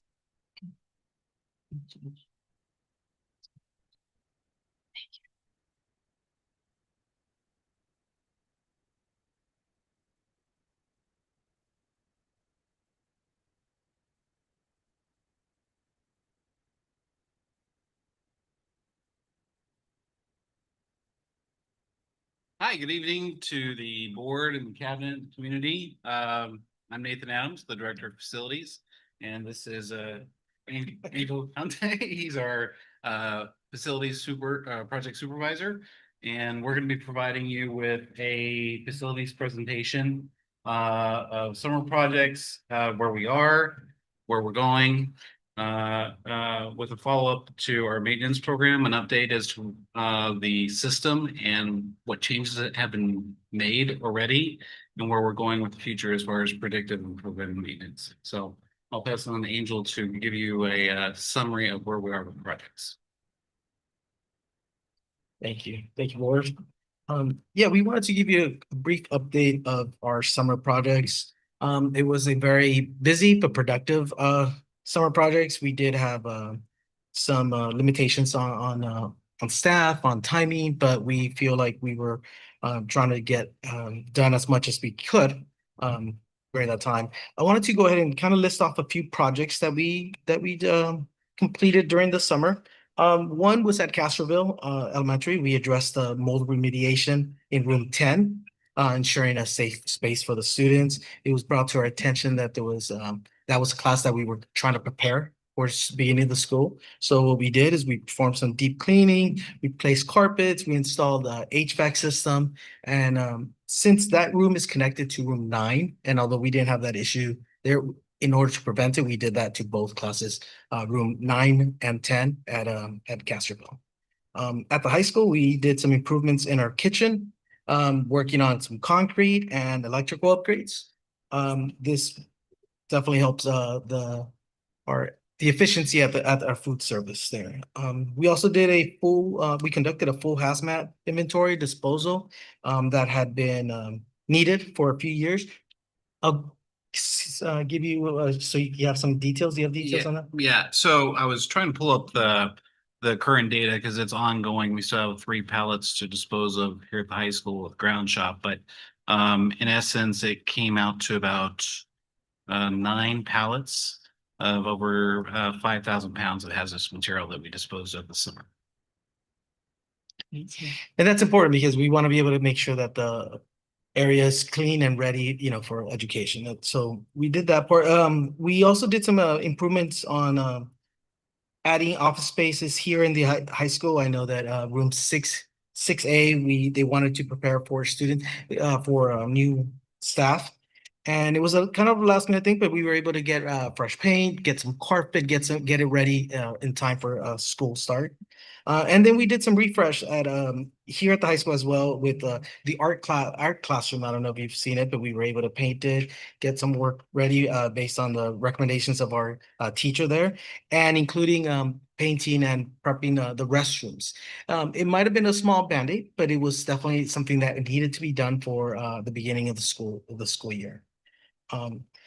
We did also get to, and I know that this says August 22nd, 23rd. I didn't want to be deceitful and think that it was during the summer, but we were able to work on a water well, and that's important because that's allowing us to be able to provide water to our grounds crew. Then, and I don't know if you've seen it, but it's starting to look better. The fields are starting to. That's something that we tried to emphasize during the summer to get that provided and make sure that they had the tools needed. That was the list, but I wanted to go through some pictures, some items that we did, some projects. One of them was the FMOD IT office. We were able to, as a team, be able to clean out, get everything ready, and then I'm not going to take Brianna's credit. Her team did an amazing job preparing it. We did the cleaning. So, but they were amazing when it came to preparing the room, painting it, just making it office. And I know, when we have so many cubicles, it's hard to get a great picture, but it is really an office where they can all work as a team. They seem to be very happy, and but it is something that we're able to put all of the IT department in one place where we were able to conduct business. We had at Echo Valley Elementary, there was a couple of issues that we had previously, and it had been, we wanted to wait till the summer because it was going to be a very big task. But if this is on the second level, the upper level of the parking, and we wanted to go ahead and clean up, we worked with the principal assigned administrator to make sure, see what he wanted. And this is gonna be a great project for them in the future, because they want to do mural. And now it's perfectly set up. It's, like I said, it's on the roundabout of the top parking lot, so it will be seen from everybody dropping on and dropping off students. We did have a project at Central Bay for the early learning program. And this is just one minor picture, but it's revamping of the ramps there. We did the ramps in the front and in the back. We went from making sure that the elevations were done properly, correctly. We were able to redo cement, be able to replace the playground. And it has been a daunting task, but we were able to complete it and be ready by the beginning of the school year. If you remember, like I said, this is for EOP, so they don't actually have that summer break. So we had to work with the team, with the department, to make sure that we could work around them without trying to minimize their interruptions for them. And these are little kids, little babies that sleep during 11 to 2 or 11 to 1. So it was also even that much difficult to work, have construction out there during those quiet times. We have our Prunedale playground. We needed to make this adjustment. Yes, you can see on one side we had the previous guards for the playground, and this was a safety issue. This was a major safety issue. You could see down there is some bars that were a little bit exposed. Something that we wanted to make sure that we take care of. And because of the project, once again, Prunedale did have a summer school, so we kind of had to wait and find those couple of weeks that we were able to jump in and do the work without interrupting education. And then lastly, we wanted to focus a little bit. This is one image, but as you can see, it's our deep cleaning. We definitely emphasize deep cleaning. We have kudos to our lead custodial, Sabino. He was awesome leading that group, and we were very excited about that group. And there will be another mention about them afterwards. We'll see. But we hand it over to Nathan. Thank you. Okay, so the maintenance program, I wanted to kind of give you a brief update of where we are. We had a meeting with our representative with Kita Box, and they shared with us that there are other options that we can improve and make this process go a little bit faster. We just received the quote the other day, so that will be coming to the board next board meeting. But that being said, we as a group, Angel, myself, Christina, Stacy, and others of the team, we've changed the system from a work order system to a service ticket, which essentially gives us the ability to route properly and respond in a much faster method, in meaning that we have a ticker. So we have a status board with a ticker. It shows up as soon as we see it, we're on it. We're sending communications back to the requester, explaining what it is, how quickly we can do it, if it's a fund source project, what have you. So first and foremost, we want to make sure that we're ensuring that our operations are safe and that they continue with minimizing any disruptions from academic, programmatic situation or events, for that matter, that are after school. So to kind of dive into this a little bit with the system changes, the staff will submit a service ticket.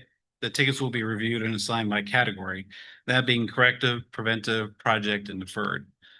Before, it was just work order goes in, one person was assigning the work order, it wasn't really being managed effectively. And so by we as administration managing this and cataloging or categorizing where it should be and who should be responding and when, by identifying whether it's corrective, preventive, or project or deferred, will help clarify the communication to the requester. For instance, I'll give you an example. Someone requests that they want a wall removed in their classroom. Before, the work order would go in, and then they would expect it just to be done because that's how things have been happening here in the past couple of years.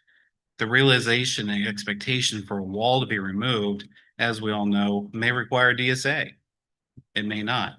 But that's where we as administrators, we need to go in and identify what is the right process or protocol. For that particular example, if a wall is being removed, I would assign it to be a project, which means it would go to Angel here. And Angel would identify the next steps, whether we could afford it in the budget. And if not, because of cost is cost prohibitive, it wasn't within the budget or encumbered, then it would be changed to deferred.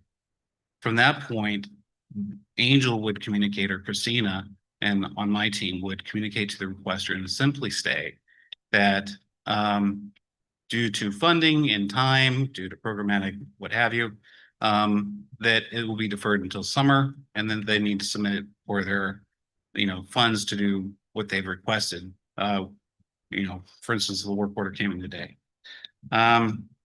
So prioritize by urgency.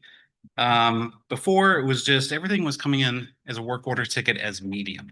So again, when the work orders come in on that ticker, we identify if it's an emergency, we always ask them to call in and we'll respond immediately, but also follow up with the work order so we have the tracker. So that could be a flood, it could be power, whatever it may be. And then immediate would be essentially a work order that's 1 to 3 days. So that's a realistic expectation with our staff. Medium would be 3 to 10 and low is 10 to 30. So that way we've set the level of expectation throughout the district and they have a clarity of what to expect from our department. So this will be tracked through our computerized maintenance management system, which is a key to box. And for accountability and reporting, we're going to continue to improve that through that expanded system that I'm hopeful that the board will approve next board meeting. It's going to give us better insights and ability to create things much faster and do things to do the programming for PMs moving forward.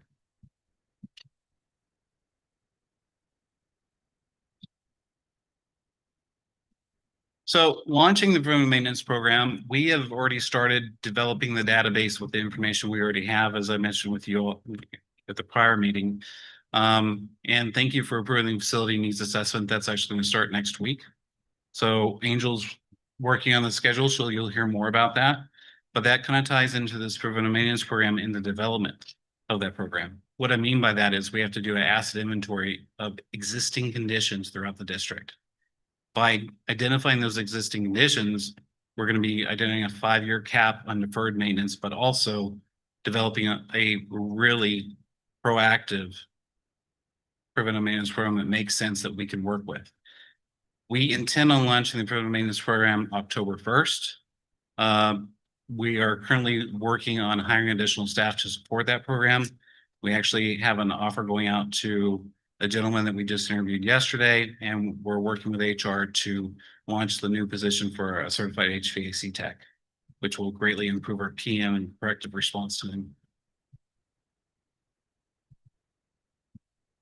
So I wanted to share with you a very brief number here. For the last 3 years, you're looking at majority of the service tickets or work orders coming in are almost 100% reactive, which means, what my guys call on my team, fireman mode.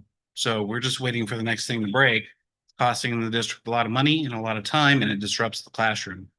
So by, again, implementing a preventive maintenance program, come October 1st of the next year, we will see a gradual increase over time of more preventive and less reactive because we're doing inspections, predictive, proactive maintenance rather than waiting for it to break first and costing us a lot more money in the end. So the benchmarks, the Association for Physical Plant, the Association for Physical Plant essentially states for a national average throughout K through 12 schools is greater than 20% preventive. As you can see, we're at 4. So, and so we have a lot of improvement to work on here. And I'm very excited about, the facility needs assessment, the results that are going to come from that, and then developing this team and getting this program going. And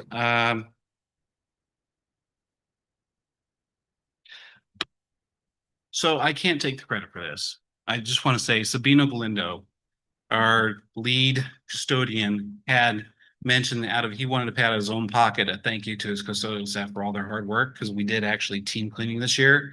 Something that he learned that at a training program we sent him to with other districts. And he's like, no, Nathan, it's okay. I want to do something for my team. I said, no, we can't do that. You can't just, take it upon yourself. It's a very kind gesture, but I think we should thank the entire department. And so from his idea involved a lot of other great ideas. For instance, I got to give credit to Dr. Yan and her team. They helped us. They actually provided new computers for our entire staff, which total hats off for that, because that is going to give us the ability to communicate with our team better, because a lot of them don't have cell phones. So most of their work orders come in through a computer, where they didn't have but one computer or no computer at different sites. So huge thank you to the IT department for that. Angel and the PR team and district office all chipped in. They were there and part of the celebration. And we made this great team photo that we're going to post on our website here in the future. So very, very happy with that. And I got to give full kudos to Sabina for coming up with the idea. So, and then the last one I wanted to share with you is it's like kind of a lunch and learn. And one thing that I've found in my military career is that when you get so busy like we do in our department, where we get a call on radio or on the phone or a text or what have you, and that message is passed along to the next person, and you're in a rush to address it, it gets lost in translation. So by the time it gets to the fourth or fifth or sixth person, the initial message of direction of what needed to be addressed is totally 80% to 100% entirely different than what that initial person received on paper. So we did a kind of a round robin. I had everyone get it in a circle from our department. I gave a piece of paper I gave it to Angel. Angel passed it on to the next one, not the paper, but verbally shared it with the person next to him and so forth. And they went all the way around, and it didn't make any sense whatsoever. So I think the message was clear that when we're in a rush and we're trying to understand one another to accomplish tasks here, that we need to take the time to put it in writing, whether it be an email or follow-up. Verbal communication is great, but follow-up with written communication is absolutely important and imperative in what we do. So, and then last picture is just us kind of celebrating, had a great lunch. It was catered in by a gentleman that Sabino knows, because it was kind of a last minute effort, and we did ask Sandra to provide support, but she was already getting prepared for the opening of the school. So I really, really appreciate everything that this team has put together, and I'm excited for the future, what's to come with the facility needs assessment and the preventive maintenance program launching soon. And it's going to be a game changer. It really is. So I thank you for your time, and I'm ready for any questions you may have. Thank you. I'm gonna go around. Any clarifying questions? No question. Rick? Yes.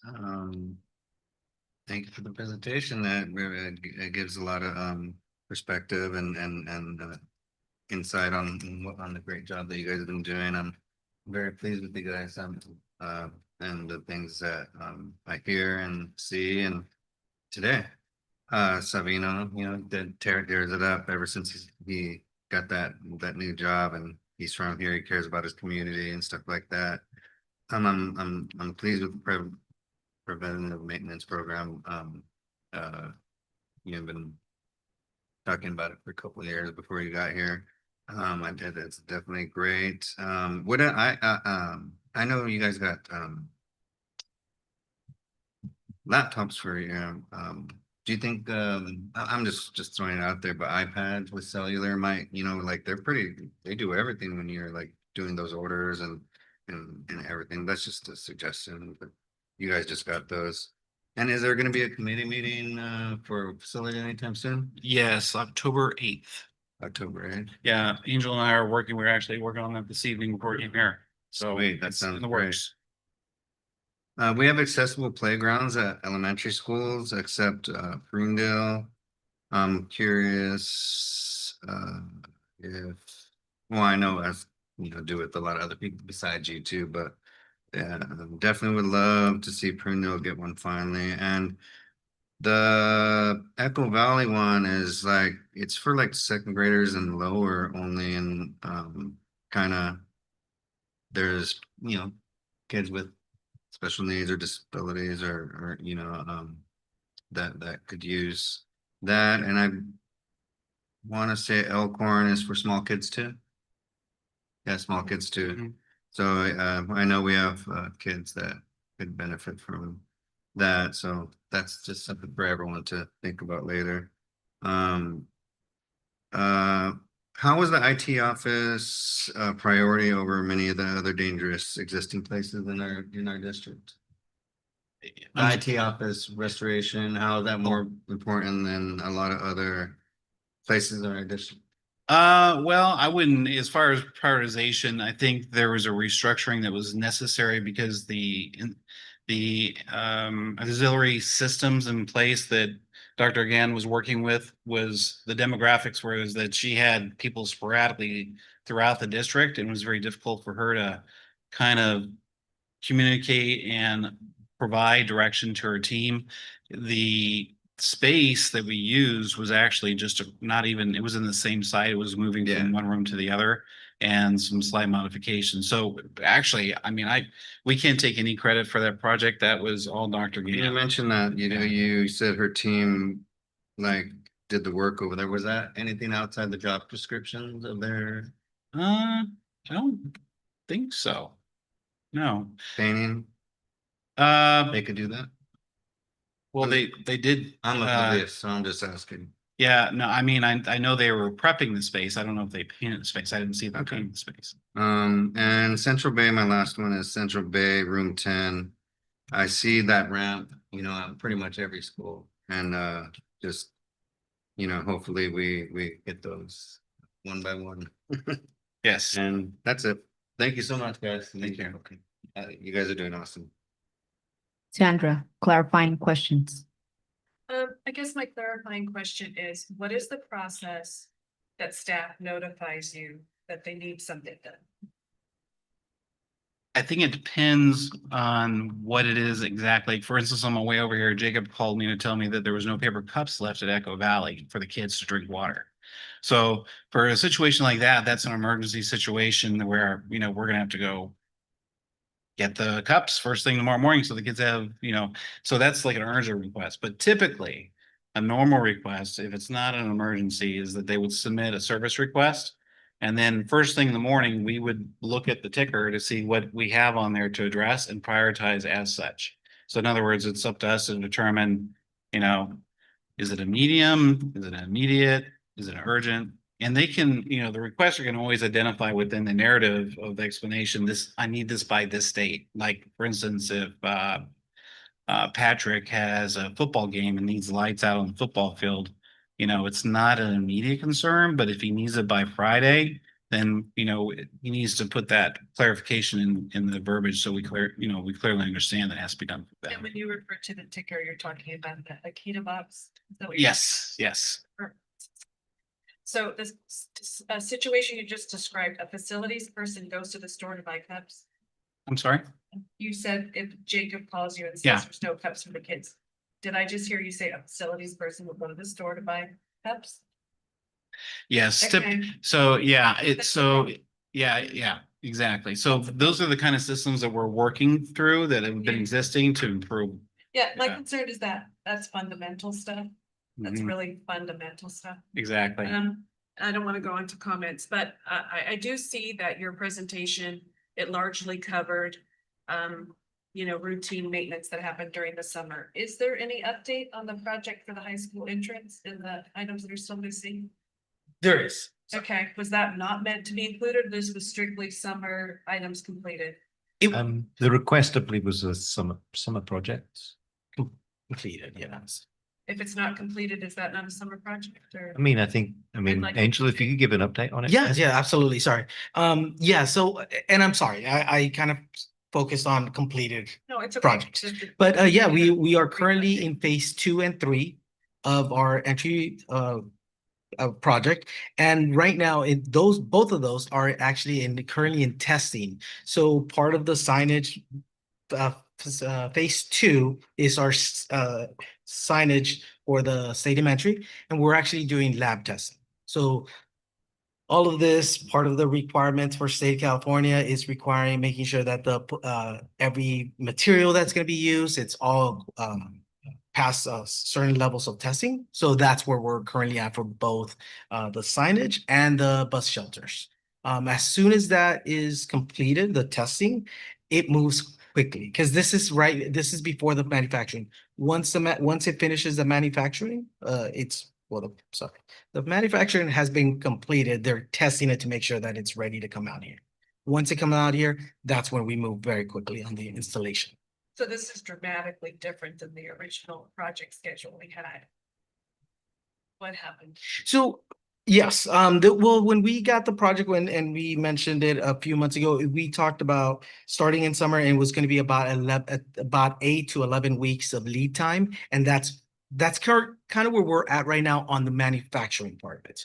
Once it's manufactured, once again, it's matter of weeks for the installation. So What is your new ETA? the new ETA, I would want to confirm with our general contractor, but they are.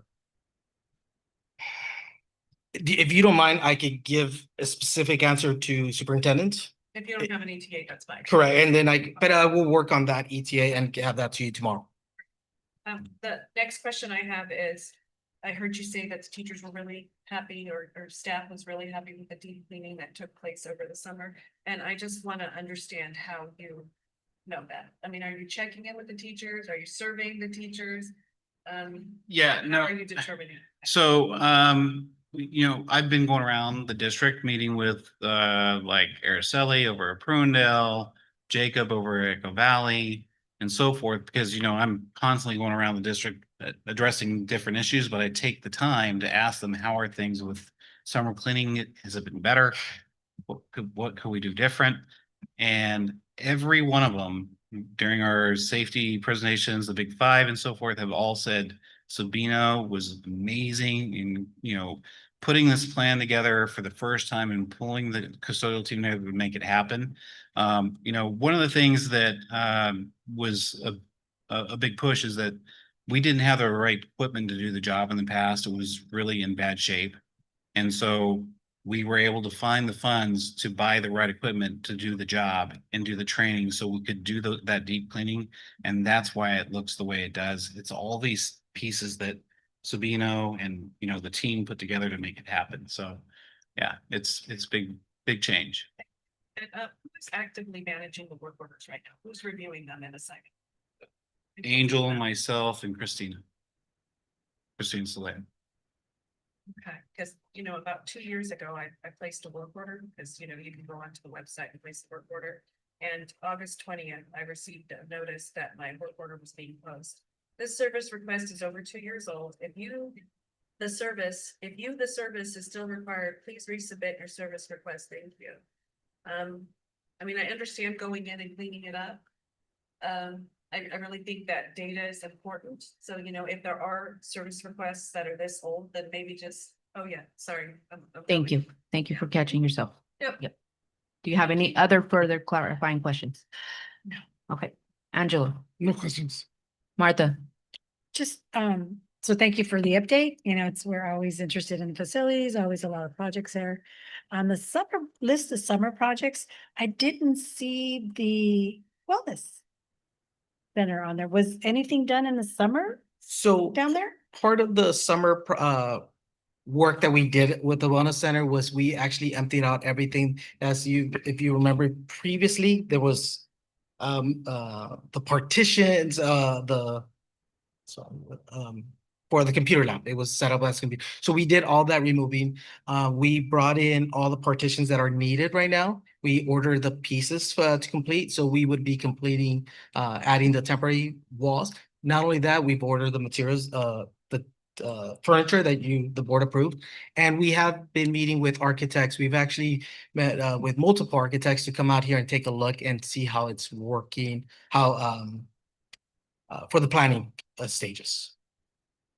I guess because I remember the ETA for Yeah. that was the end of August, right? Where was the delay? Was it parts? Was it- Parts. It was parts that we've received, we've recently received. Yes, it was parts that we've ordered. There was a lot of lead time, but now that we have them, we'll be able to set up.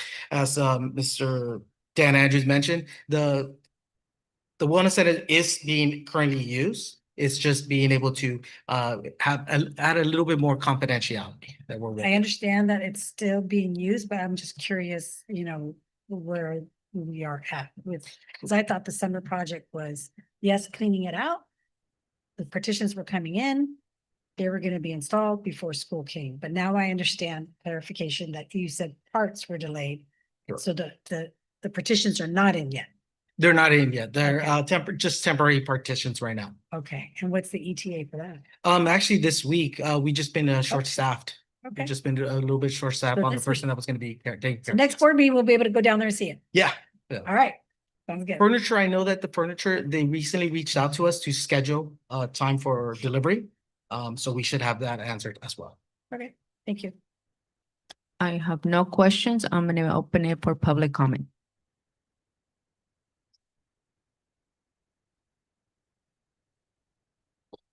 Thank you guys for all the improvements throughout the summer, but I have a big concern at Elkhorn School. There are 5 SDC classes there. A lot of the ramps up to the SDC classes have ruts in them. Children don't have accessibility to their classroom. Also, the playground. Yes, there is a ramp there, but there's also an 8-inch gap from that ramp into the playground. That has been ongoing since my son started there. He is now in 3rd grade.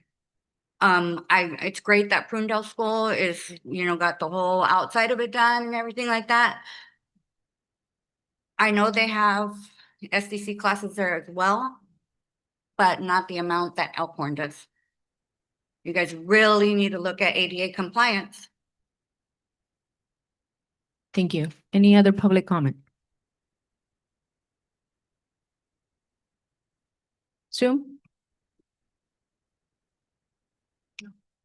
All right, closing public comment and moving to any discussion or comments. No comments. Discussion, comments, right now, Sandra? Do we have a master list with the projects and then the estimated ETA? I remember seeing those. We used to see those. Do we have one that's current? Do we have that? Is that the current one? Yes. Sandra, I'm gonna, it's discussion or comments? We already closed clarifying questions. Oh, okay. Turn it Where's into a the- comment. Turn it. Okay. Great list. Yeah, that's it. Okay. Thank you for your presentation. Angela? Yeah, I got a few comments. I want to say thank you for your presentation. This has been a fun meeting for me. It's one of the, I like how low key it is. And I like that everybody that's coming here is actually showing me some type of follow through. You guys did it also. I do feel like I got to say a couple of comments based on the things you got done, like the fence and stuff. Being that I actually taught here, one of my biggest issues I had was IT and the lack of support I got from IT. When I became on the board, that was my biggest issue too. And a lot of my students talking to me was IT issues. The idea that we actually prioritize the IT office to centralize them is going to fix a lot of those problems that were here with the previous IT coordinator. So I'm very glad you made that a priority. I do agree the ramps are a big priority too. Every time we go visit a school, we always see it. But our entire educational system with this district is online. Google Classroom. If my IT goes down, we don't teach. We don't have access to resources. So thank you for making that a priority because it deserved a high priority because that's what's educating our students when things do go right. Also the idea that, what did you do something new that I haven't heard in a long time other than deep cleaning? Building camaraderie and teamwork amongst your staff. It was exciting to see that. It shows that we're going in a positive cultural shift. It's very exciting. Like I said, I'm blown away that what is it? We have FMont that showed up today. We had CTE that showed up today. And Dan, you're having great follow through resources by all 3 different departments. Well, that tells me when you have different departments, we have the right leadership here that is changing the culture. the right leadership, the right cabinet staff, with right resources, and I hope as a board, we support that and continue to keep on going forward. So thank you for what you're doing. Thank you. Thank you. Martha? No, I just want to comment on, obviously, when I seen the picture at Echo Valley, I used to go all last year to pick up my granddaughter at the preschool, and that fence was not safe. I remember making a comment a while back. I was like, oh, that's part of the list. So when I seen it, I drive up that road, I seen all that getting fixed during the summer. So I'm really glad to see that because it looks a lot safer, but obviously I'm glad they're going to utilize it too, with the mural. And then, yeah, just pick up. I love the culture, pictures too. I thought that was so cool. Team building in the beginning of the year, doing that bonding and that relationship is just huge. And it looks like you guys have a great team. So thank you for sharing that. Well, and I want to give some credit to Dr. Gann over there as well and her team, because not only did she do her IT office, but she's also taken under her responsibility to do the PA clocks, which she's working on. And then there's the cameras. So the cameras are going to go online the end of this month, right, Dr. Gann? Cameras are this week, and then there's admin training scheduled for the second. So Talk about safe collaboration. Awesome. thank you. All right. Thank Appreciate you, it. guys. Dr. Turkey? Yeah, so I just want to say to guys, thank you so much to the entire facilities team. All right. We recognize, I know that the facilities team recognizes that facilities here has been an issue for a long time. And we've starved our facilities for a long time. Okay. The board has made it very clear. I'm making it very clear. The resurgence starts now. Resurgence in our facilities starts now. So yes, we can expect change across all of our facilities. It won't happen overnight. We have a hole to dig ourselves out of. Stephanie, you mentioned the ramps and the ADA access over at Elkhorn. That's obviously is going to be a priority for us to fix. We need to be ADA compliant. Please, public, keep on telling us the things which we can do. And also, though, recognize we have a hole to dig ourselves out of with more projects than we have time for. But the resurgence is starting. And so, guys, thank you so much. I appreciate it. Well, and I want to say thank you to you as well. Thank you for your support and the board and the cabinet to make it possible so we can do these things. So I really appreciate that. Thank you. Thanks. I would say, yes, we have a lot of things that we need to work on, and there's a lot of stuff that has been put on hold, and we've been in a big hole for a very long time. But thank you. Like, I agree that all presentations and all the work that's been shown today has shown us progress and follow through and listening to all the tough times that we've provided you feedback. And we're seeing that progress. It might be slow and we might want it to be faster. And there's stuff that really need to be looked at, but the progress is great. And I completely love the collaboration between the departments. That is highly needed. We cannot work as departments, a silo. That's not how a district is going to improve. Working within departments, figuring out the support systems that each department needs with helping each other is part of growing our district and making our district better. So thank you for that. And I look forward to the continuing progress that you all are going to bring. So I appreciate it. Oh, thank you. I appreciate that. And we followed suit of Dr. Gann. So she vacated that space. So I moved my office to be with my team. And then all the leads have now an office space to be in the same space with us to work together, collaborative. Awesome. So Awesome. that's Awesome. That's exactly. And let's work on the continuing stuff that we've seen, and let's work on continuing to get ourselves out of that hole. So thank you so much, and I appreciate it. Thank you. Thank you. All right. Let's move on to public comment on non-agenda items. Sue? All right, closing public comment. Let's move on to student report.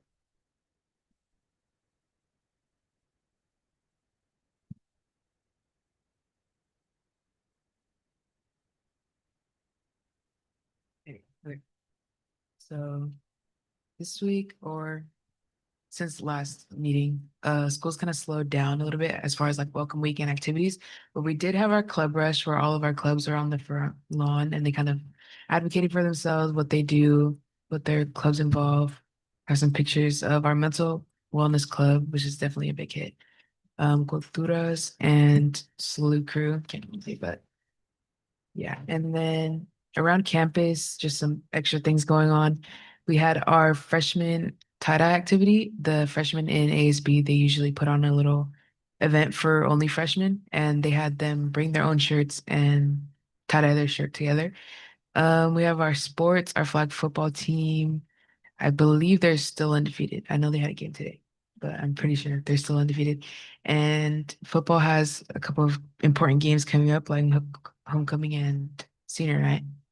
And then we also had this past week our NFL football kickoff, and we all dressed up in our NFL gear. So coming up, we have all our fall sports. I know flag football had a game today and volleyball had a game today. The Jackie Henderson cross country invite was last Saturday, and that was a big hit. I know there was a lot of schools there. Yeah, and then of course our college and career fair next week. And then our fall rally is this Friday where we'll announce our homecoming theme to the school, and homecoming's still in the works. And then our Halloween senior night. So for football, the senior night is on Halloween. So we're trying to structure that to bring the community in, trying to have some events for those families that are coming to the senior night but can't necessarily go trick or treating, trying to bring everybody together to support our football seniors. And campus questions and comments. We had our first HOA meeting this Monday, but I was kind of expecting more of like more comments, but nobody really had anything to say that. It was a lot of just like ASB, like student section stuff, not really a board matter, but yeah. Thank you. Awesome, thank you. All right, I'm gonna go on to board reports and I'll start with Rick. Yeah,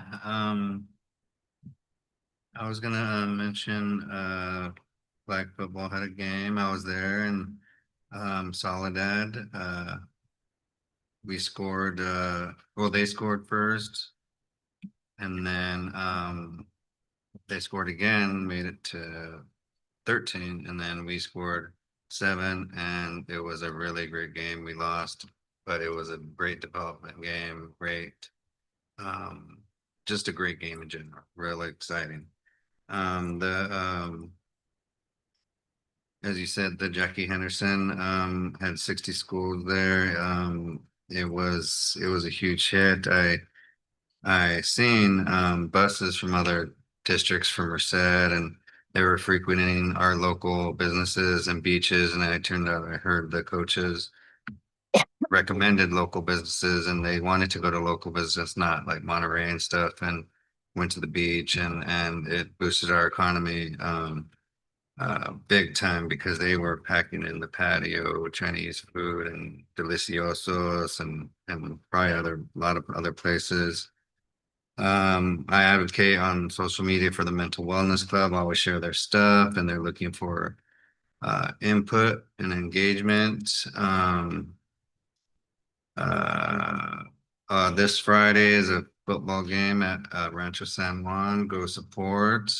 Should be a really great game. We need all the support. Flag football has a bye this Thursday.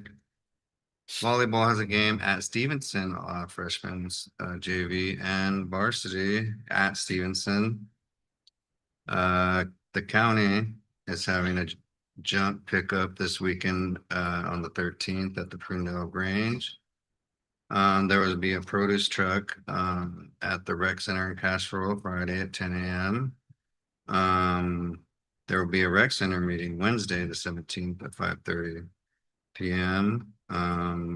The community alliance meeting is on the 19th in Morris Landing. The flyer says everyone is invited. And I had a meeting I got forwarded from the supervisor's office to meet up with a staffer for Speaker Robert Rivas, I believe. maybe they said someone else's name here too, but I met up with them and it was a cool little meeting to get to know each other. And that's it. A lot of community events. Thank you, Rick. Sandra? Angela? Nothing to report. Martha? Same here. And same here. All right, superintendent's report. Okay, so it's been good getting back to school. It's been good getting back into the swing of things, visiting schools. I've been to all of the schools, been to plenty of the back to school nights. So, you know, visiting with parents, visiting with staff. It's been pretty great. The atmosphere in each of those events has been really good. Going into the classrooms, each of the teachers are sharing good information. You know, great jobs, absolutely. This is a picture of the tier 1 networks. Okay, so Antonio and his team, so Antonio, Katie, and Kim McCulloch have been running the tier 1 networks. And again, this is one of our big drivers in the school district of how to improve. Okay, our tier 1 networks are a collection of instructional leads at each of the school sites. So think of it as teacher leaders, counselor leaders, okay, and each of the leaders, they also need some professional development in how they can lead each of their teams. And this is what's going on right here. And in that one on the bottom left there, you can see Antonio writing down some of the strategies which he and the team are using, so that those are strategies which then the other people can reference and think, okay, yeah, when I go back to the school, I can start using those strategies as well. So it's great getting the tier 1 networks going again. Next slide, please. Okay, so each Tuesday, actually no, every other Tuesday, I do my turkey talk. And if you haven't signed up for the Turkey Talk Tuesday, please do. One in English and one in Spanish. And I believe we have a version right here to show. There should be a video, yeah. No video?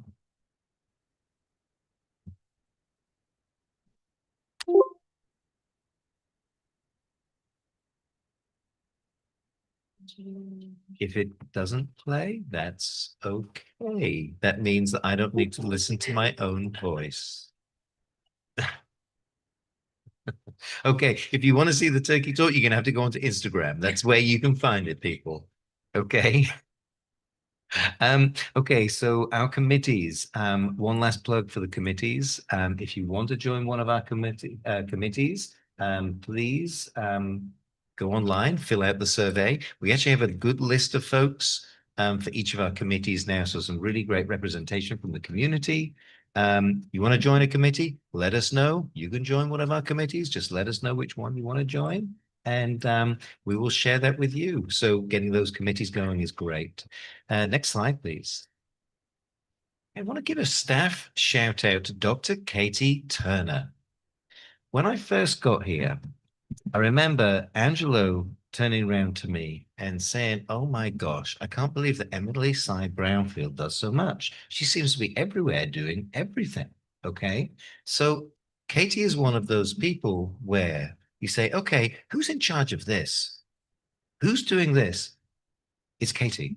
Okay. She's over, I mean, along with Nathan, let's say school safety, all of those student supports from social emotional learning to student health.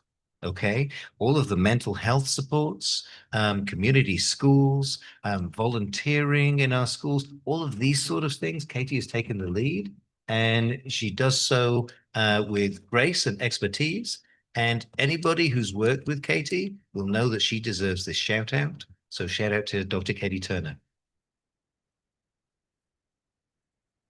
And next slide, please. Okay, so as we talked about before, our counseling team, we're changing how our counseling team are working. Okay, so it used to be that we have 5 counselors, and one of them would be a college career counselor, and the other 4 were academic counselors. So now we've changed it so that all of them have the same role. Okay, and actually all of them are doing academics, college career preparedness, and also social emotional learning. So as a student, each student is assigned a counselor who's going to be your counselor for the 4 years where you're here. That is going to be your go-to person for anything within counseling, social emotional learning, academics, or college and career. Okay. So with them as a team, they are really, really, this is new for them. Okay. However, they're taking to it, they're absolutely open to it, and they're learning about how to do this well and moving forward as a team with the support of Jordan Apcar, our new assistant principal, and Patrick Bowman, our college career college career coordinator here. So this is the counseling and college career team, and they're hosting the career fair, which you've heard a lot about, which is going to be on the 17th. But a shout out to the counseling college career team who are taking on these new roles and doing so with gusto. So shout out to the team there. Thanks. Thank you, Matt. Let's move on to classified school employee association. Do we have anyone? Doesn't seem like it. Okay, teacher federation report. No, okay. Do you all want to take a recess or continue? Continue. Okay, discussion items. Let's move on to item number 2 from the consent agenda, approve CITE conference. Okay, so I'll talk to this one. So the CITE conference is being held in Sacramento from November the 17th through November the 20th. And Brianna is taking her team, the IT team. And we know that essentially if we want people to do a better job, if we want people to continue to do a good job, then we need to be giving them professional learning opportunities so that they know how to get better. If we only have people who are just staying inside and they're not going outside to learn how to get better, we're not going to get better. So this is an opportunity for them to do so. The quoted price here is $10,000 from Fund 0940. Okay, 0940 is the, 0940, I believe, is supplemental. Thank you very much. My mind went blank. Says here 10,000. I worked out back of the envelope. The actual number is going to be closer to $9,200. And yeah, that's what this is. Thank you. I'm gonna open it for any clarifying questions. Done. Right. Bye. Have a good night.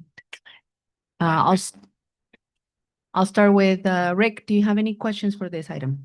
Yeah, I was just confused. I'm all for professional development, absolutely, without a doubt. I was just curious if the whole team was going or invited in general, is what I meant to say. Or was it just certain people? My understanding there, my understanding from our conversation was that a whole team was invited, but only certain folks chose to attend. Sounds good. I'm just confused about the mileage. That's 125 miles up there and 58 cents a mile, and everyone gets $700. Yeah, that's actually a mistake, Rick. Oh, okay. It's a mistake. So it should be 700 for all 5 of them because they're taking 2 vehicles. Okay. So while you see 700 on each one, it should be 700 kind of collectively. So yeah, that's a mistake there, Rick. And then I just cross-referenced ours with the meals and it was the same. So I totally support this. Thank you, Rick. Sandra, do you have any questions? Yeah. Are there plans to update this form? Yes, there are. In fact, I talked to Brenda today about updating this form. And are there plans to update the personal mileage to the current federal rate? The current federal rate, I believe, is it 70 cents or 72? 70 cents. Yes. Angela, clarifying questions. Well, I think it's pretty much noticing that we all caught the mileage here as board of trustees. So this is not beginning. My question is basically, are we going to start going through ensuring that we have the proper paperwork prior to being attached to a board agenda? And are we going to set up some systems in place to prevent this type of confusion that gets thrown on us? Yes. And in terms of getting things right, I mean, we own things collectively and I own things as a superintendent, understanding there's a mistake on this form. And the form needs to be updated. It's updated on the website already. Thank you. And in fact, please feel free to continue to bring these things to our attention, right? Not that, that's my preferred way of obviously we'd prefer to catch it ourselves, but if we don't catch it ourselves and somebody catches it, please let us know and we can fix it. Okay. That's my only Martha, do you have any questions? No. I do not have any questions. And I'm opening it for public comment. Zoom? No. To approve? Not yet. No. Not yet. Is there any, going over my process and procedures? So there's no, public comment, closing public comment. I invite, this is a motion item. I invite someone to motion. After it, Is it one of the way? Yeah. it's after. Oh, sure. Yeah. I Motion to invite, discuss. How about I motion to discuss this for approval. okay, I'll second that. Now that's been seconded, We'll open go it to into discussion and comment. Discussion and comments. Further discussion, Rick? No. Sandra? Got a comment, are there plans to have, or well, I would hope that there are plans to make the form fillable. I also think it's really important when we are filling out these kinds of forms, that if there are multiple people traveling, they be identified in the form. Because anybody should be able to look at this and get a clear picture of what's going on, who's going, how much it's going to cost. That way there isn't any confusion with the public on who we're sending.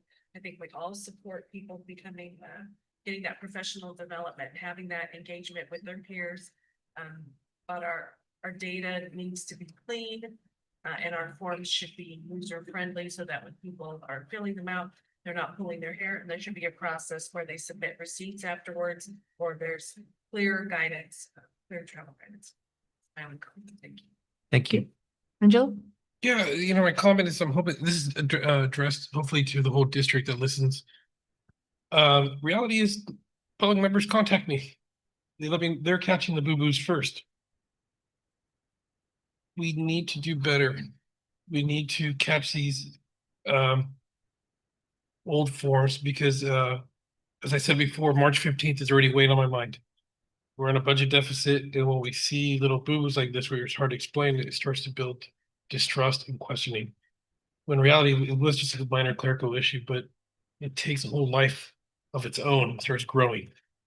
And then it starts making the job of trustees harder. So I don't want to get involved in your operations, but I'm asking for some love back to step up and update our stuff on all different levels, because there's more than one. It's more than just super. Yes, it does end with you, but there's way more people involved here. We've seen so many of the over the past 2 years on the board. I see this so many times where it's like, please guys, stop doing these small little mistakes. It blows up on our face. We do trust you, but please help us out here. Martha? No, I think enough was said. I think it's pretty clear. Agree here. All right, so let's call for a vote. All in favor? Aye. Oppose? Abstain? Okay, motion carries to approve the attending of the conference by the members listed at for the CITE conference. That was so hard to keep track of. Thank you. All right, let's move on to the next item, and that is number 12. Approve the purchase of Everway Unique Learning System.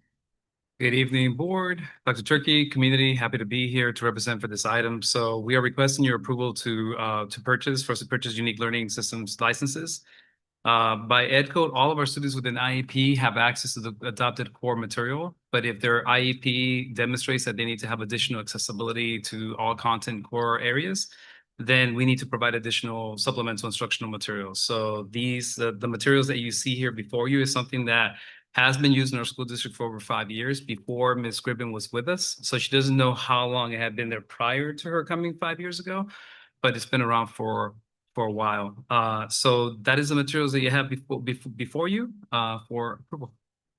Thank you. I'm gonna open it for board for any clarifying questions. Rick, do you have any clarifying questions? Yeah, does the SDC curriculum have to be vetted like gen ed and a 30-day public review? So for core materials I was mentioning earlier, so all our students with an IEP have access to whatever's already board approved, going through the process that you just said, trustee Diaz, and then supplemental materials do not go through that same process. So this is in addition to the core materials that all students have access to, including our students with an IEP. Was this like the only option or were there other options looked at? I'm sure there was many options when they first started 5 years ago, and there still can be additional supplemental materials that can be reviewed, and I appreciate the question. I know that this has been a topic at our special education committee and can continue to be a topic for further discussion to see what other supplemental materials we may also want to purchase for our students. That's it. Thank you so much for the insights. Yeah. Sandra, any questions? Angela? No. Martha? I do not have any questions. I'm opening it for public comment. I just have a quick question because it has been over 5 years. Maybe we should take a look at the supplemental curriculum and maybe revisit it to see if there's something better now. Thank you. Any other public comment? Zoom? All right, closing public comment, and this is an item to motion. Motion that we open this up for discussion for vote of approval. I'll second that. I am opening it for any discussions or comments. Rick? No. Sandra? Comments? We're discussion amongst us. Answer. Comments? Comments or discussion?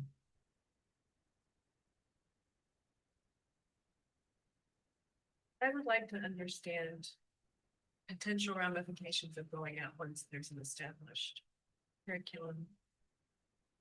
Other than like, I don't. It's my like. All right. Angela? Martha? Dr. Turkey, do you have a comment or a discussion? Yeah, I mean, following up from the discussion item brought up by Trustee Ruiz, there's the way that kind of curriculum works, core curriculum, is that we have a list which we submit to the county office of board approved core curriculum items. Until those are brought up until those are changed, those remain our core curriculum, right? So the unique learning systems, right, is used for students in special day classes. And it is unique because it provides them specific to them, right? And until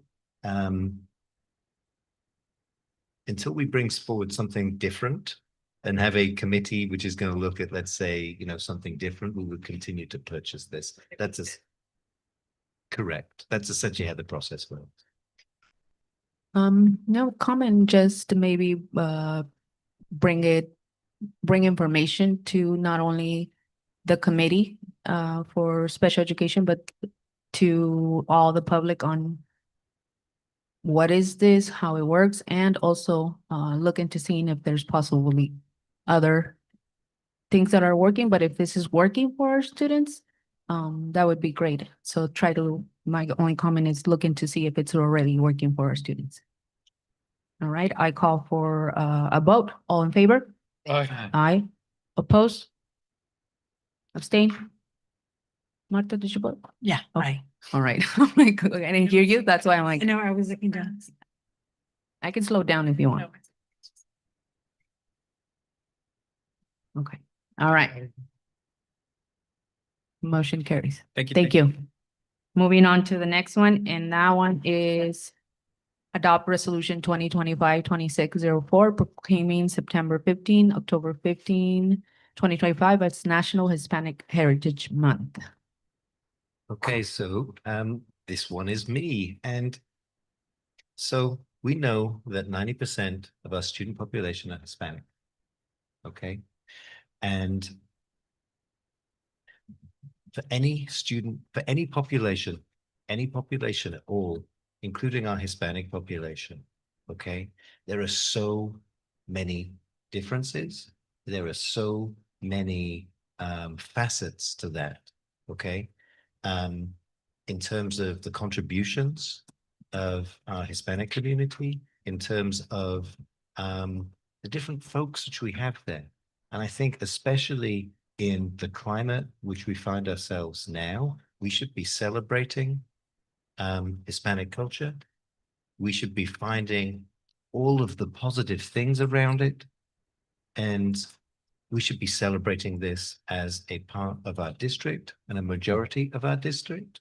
And I asked the board to uphold this resolution. Thank you, Matt. I am going to open it for any clarifying questions. I'll start this way. Marta? No clarifying question. I'll just make a comment when I'm ready. Thank you. Rick? No questions, just comment. All right. Sandra? Angela? No questions. My only clarifying question is, can we not call it Hispanic, but maybe Latino, or can we add the Latino there? Because some people do not call themselves Hispanics anymore. That's a good question. That is a good question. It's known as National Hispanic Heritage Month. Would motion to amend. But we can, we I can am actually asking celebrate a clarifying whatever- question. I will motion later. you can amend this however you would like.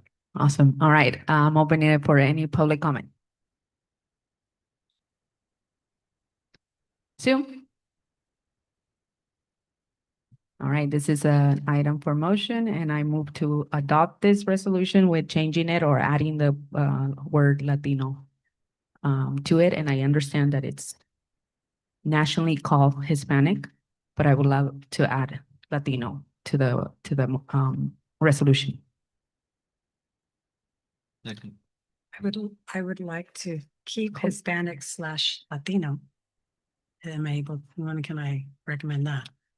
That's what I'm actually asking. Oh, okay, I thought you said in I place add- of Hispanic. Add Latino Okay. to the, and so it's a second, now I'm opening it for discussion. Further discussion, Rick, do you have a Yeah, comment just- or a just discussion? Always proud that our district is recognizing all the cultures that are here, and very proud. Sandra? Just very proud of our students who represent, so many different Hispanic and Latino cultures. And that's really the beauty and the resiliency of our district. So we should all be very proud of who we are, and for diversity really is our strength. So viva and still in the country. All right. Angela? No, I'm excited about this, but I do want to make a comment to clarify.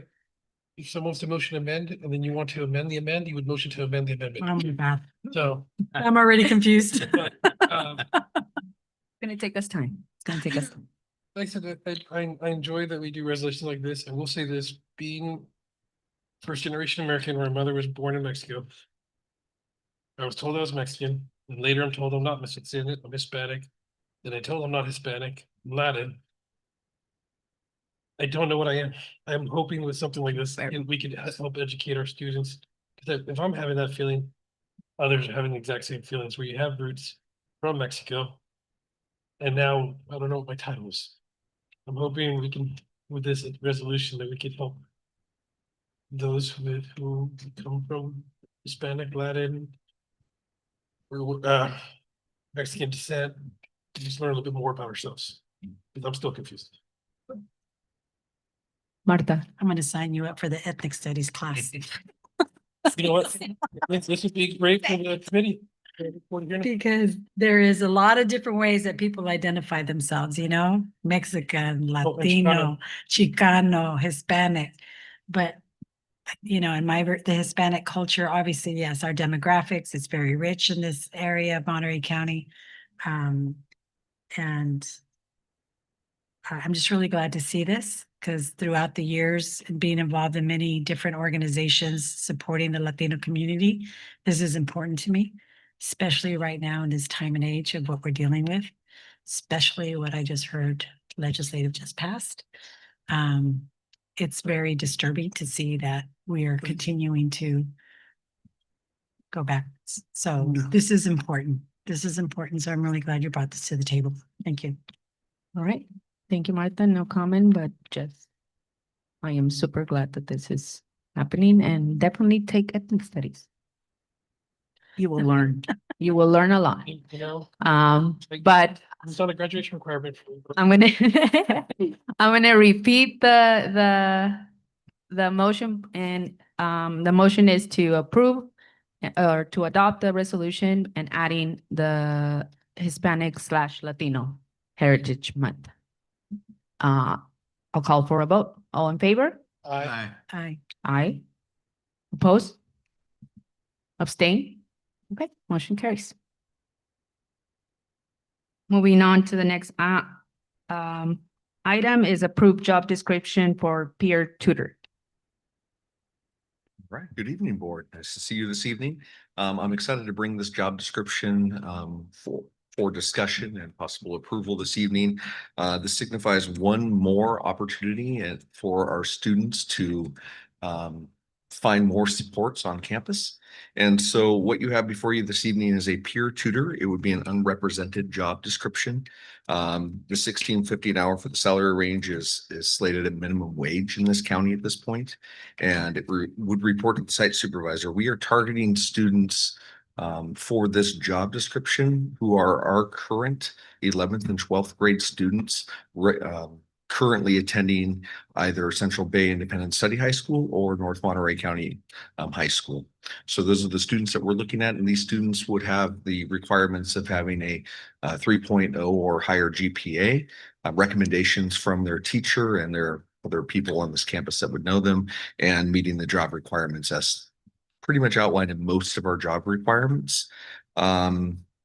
Happy to answer any questions that you may have about this, and the days and hours would vary based on the needs of the students that they would be supporting and what subject matter and times that they're the people they would be tutoring would be available for that. All right. Thank you. I'm gonna open it for any clarifying questions and I'll start on this end. Marta, any Okay. clarifying question? Thank you. So I am excited to see this. This is new. Yeah. And some clarifying questions that I have is, so the criteria, as you did describe, Mhm. you know, so they go through a regular job, an interview or through HR? It would be a typical job interview that we would run through the site, supported by HR. And who's part of that interview panel, right? Site leaders? It would be the site leaders, yes. Site leaders? And then, and how is this being advertised other than, So in this one, we would work with ASB to get the word out to their fellow students as well as the sites to be posting it. This is not one that we would post on EdJoin or anywhere else. So we would go directly to the sites and work with the student body to get the messages out at both Central Bay as well as the high school here. so they apply through, is it a QR code or? how does- It's a good question. We're working on that after we get the process down here. What would be the best route is once they knew about the job to help them fill out an actual application through our EdJoin. Would be my recommendation, is to put it actually on EdJoin. We wouldn't advertise there, but what that does is it allows us to track the applicants, actually work through the process, run through the process like every single other applicant in our district goes through. The only difference in that would be the advertisement of it, and that's where we would want to actually meet the needs of our students who would be looking at this job and go to the sites, go through ASB, post it locally on our message boards, however our two high schools interact with their students. And what are the hours? And is there like It- a limit? Like they're allowed only 2 hours to work with the student, or how is We that would follow, defined? we would follow labor law on this one, and whatever their work permits would allow them to work their hourly, weekly hours during the week. It would be dependent on their schedules. So as you can imagine, if you were at Central Bay working on independent study, you might have a little bit more time in order to come and work with our students than a student who's doing dual sporting and taking a full load of classes here. And do you guys have locations where they'll be working at? It would have to be under a supervised location from the classroom teachers or somewhere where another adult would be in proximity. So the media center here would be a good location as well. So we'll be working with the site leaders on what is appropriate and where these students would be helping and tutoring the other peers. And then the schedule, like, for example, you're submitting the schedule, site leader signs off their hours. Yeah, it would be a time slip. They would be turning in their time slips, and the schedule will be dictated on their availability as well as the student that they would be mentoring. So sometimes that would be coming to school early, a half an hour early to get help in math before school starts. So they would be getting that approved and turning in the time slip with that to payroll in order for us to make the time deadlines. Last questions. Who's overseeing that at the site? So for that's- example, here at the high school, maybe there's 10 students. I don't know how many you're looking for, but. We don't know either until Okay, the so need this is arises. Beginning, just the job description. but This you is have to job lay out a description plan. right now, and basically we need to find out the need, how many students are interested in doing this, and that'll open up the doors for how many students we can support. Are you going to come back with that information? I certainly can. I can Okay. give you, if this gets This is approved. new, so it'd be good to This is kind of see what brand new. that pilot program is going to look like. Correct. And with it being brand new, it's not that we're flying completely blind here. There are Monterey Peninsula, Carmel, Salinas Union High School District, Pajaro Valley, Santa Cruz City School, San Benito, and Soledad all have these peer tutor programs in place. Awesome. Thank you. You're welcome. All right, Angela, For clarifying questions. Sandra? Yeah, I'm also very excited. I guess my clarifying question is, I see currently enrolled 11th and 12th graders preferred. So if you had a sophomore, could it be 16 and older?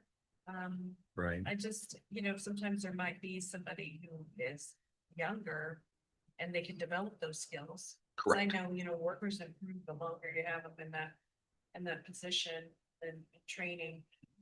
What are other schools doing? Do we have somebody that we can model kind of, get some best practices from? Yeah, so in terms of your first question regarding sophomores, so we would have to follow the labor laws and the work permit regulations. So it is possible that we would have a sophomore who would be old enough to meet the requirements for this. So we, of course, wouldn't hold them back if they were teacher recommended, they had the right grades, and we knew they can contribute to their peers.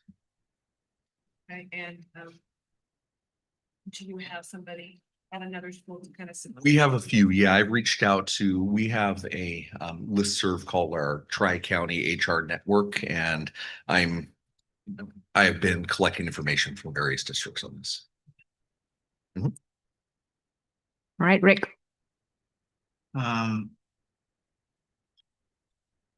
What sticks out basically is just the last couple of bullet points, the last two, and it says that, some of these kids might have to lift or carry 40 pounds of materials, supplies, occasionally lift 80 pounds with the system, but then also occasionally push, pull a variety of tools, equipment, or objects weighing 80 pounds. I just, see some pretty small kids. I right now cannot think of an example of when that would have to be. Okay. And to be perfectly honest, some of these bullet points are just our standard bullet points that we require of every single employee in It's our not gonna district. exclude them. It's Like, not, they're it's not saying going to no. exclude them. I mean, Okay. I'm trying, we're not going to ask them to Okay. move 80 pounds of books to go tutor a student. And that's it. All Good right. question. I don't have any questions. I'm gonna open it up for any public comment. Zoom? All right, this is an item for motion. Motion to open the floor for discussion. No, I'm helping, we're doing a brand new thing, so I would recommend you, Whatever you said, ditto. we at least try. All right. So, Second. All right, so let's open it for discussion.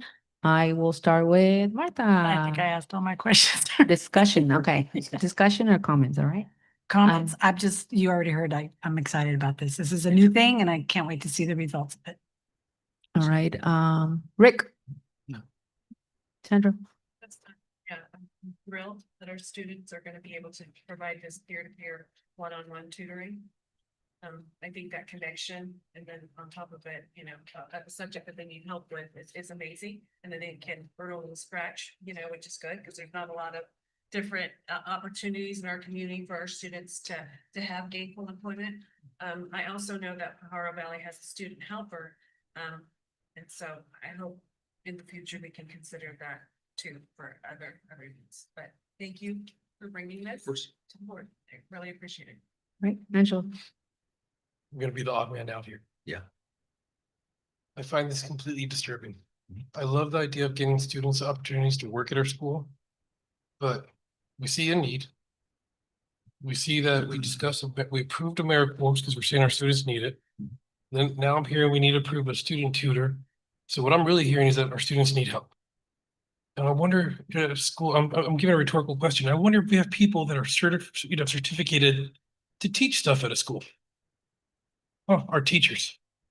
Like, if we see such a strong need, why can't we, Miss Buena from the high school gets paid overtime to tutor her math students? I mean, it looks like we have a plethora of teachers that might be able to help. Why are we not using a resource that's here?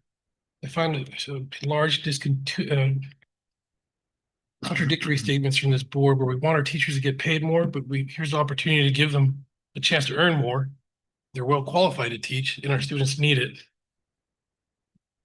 I'm for, like I said, student jobs. I just wish that we would have used AFT and actually put our students' well-being by asking teachers want to teach this first. And maybe find a different type of work where there could be like a student assistant tutor for a certificated teacher to help out. Because like I said, the need is now showing, now that we're going for two different groups, AmeriCorps and this, I'm seeing a strong need for more professional help to help out our students go forward. I have no comment. This is an item. I'll call for a vote. All in favor? Aye. Oppose? Nay. Abstain? Motion carries 4-1. Thank you. Did we say suicide? I mean, number 2. Oh, we tabled it. Oh, okay. Yeah. All right, next item, receive information on updated facility use.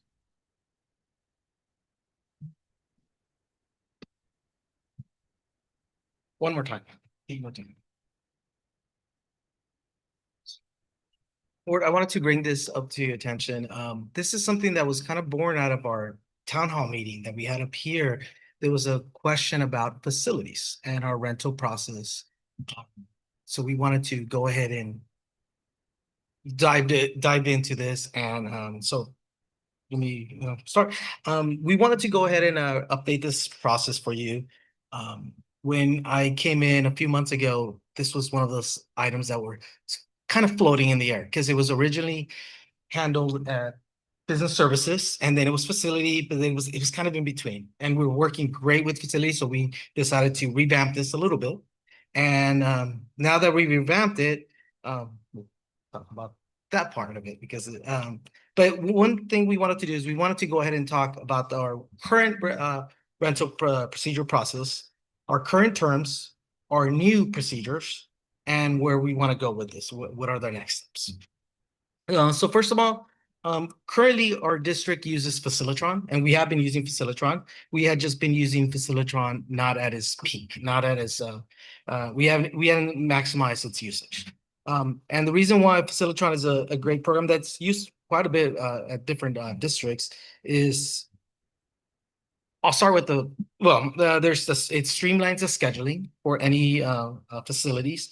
It verifies insurance. It makes billing easy. It makes this accessible to the community, reduces our workload as staff. It's accessed through our website. As you can see, if you go to our website and facilities, it's part of our overview. So we're trying to make it as minimum links and clicks back to get to it. And one final piece that I didn't write here, it's actually free. Technically, we only pay portion based on usage, how much it's used. So it's not something that we pay as a subscription. Our rental policy is based on what the board has set up in the previous past. There is board policy pertaining to rental facilities. It's made clear by the board that public use of school facilities is allowed by law. It's set by the Board of Education. There's civic center laws, which is community laws that allow it to be used during non-school hours. And all hours are required by permits. Once again, this is not set rules that we set, it's set rules that the board has set. Our current terms, it does, like I stated, it does have liability insurance requirements. It does staff for custodial or staff that's required on site, and fees must be paid in prior to use. The limitations that we had not put in place had been that there was no clear priority of the system. The definitions for the groups had been limited, so we were not being very clear on who, for example, who pays, who doesn't, who has a right to our facilities. And we'll get to those details, but that was part of the and then we had we didn't really have any rules on how to cancel cancellations or the enforcement of how or enforcement measures were taken. In our new term of conditions, in our new overview, it does align to the Educational Code, the Civic Center Act. It highlights the 3 categories with fee structure. It emphasizes priority, so it's going to be always school activities first, nonprofit youth organizations, other nonprofit organizations, and then commercial use. And it also standardizes a cancellation process. So part of our expanded rules and guidelines for this is we all see that beautiful field, football field, and soon our baseball fields are going to look great as well. But there was no guidelines on what could be used, what could be being used at those fields. So we now it clearly states synthetic fields that we know food, no animals, no vehicles, even the proper footwear that needs to be used. Our facilities are technically open from 8 to 10, and the reason why I say technically it's on the weekends or on days that it's available. Once again, the actual restriction for somebody renting it out is outside of school hours. So meaning outside of the school hours, but it is on a weekend, could be available as early as 8. It also standardizes all of this the staffing that's required. We have a lot of these programs and they do have to state how many guests they're going to have, and we want to standardize to 250 one staff member for every 250 attendees. So we do have to have that proper coverage, obviously to maintain calmness, but also to be able to have the proper coverage for cleaning after events, whether it's sporting events or community events. And then there is also the responsibility for, it clearly states the responsibility for any type of damage to our facilities. So I kind of want to go a little bit on the groups. Once again, this was a big conversation with our town hall on who gets to reserve it and who gets to pay, or who has to pay. So we have 3 groups that are standardized. One of them is the local nonprofit organization. And when I say local, the reason is that of the community that they serve, 60% has to be our community. So it can't be a outside nonprofit organization that comes over here and uses our facilities necessarily for free, especially as a priority. For that group, there is no rental costs.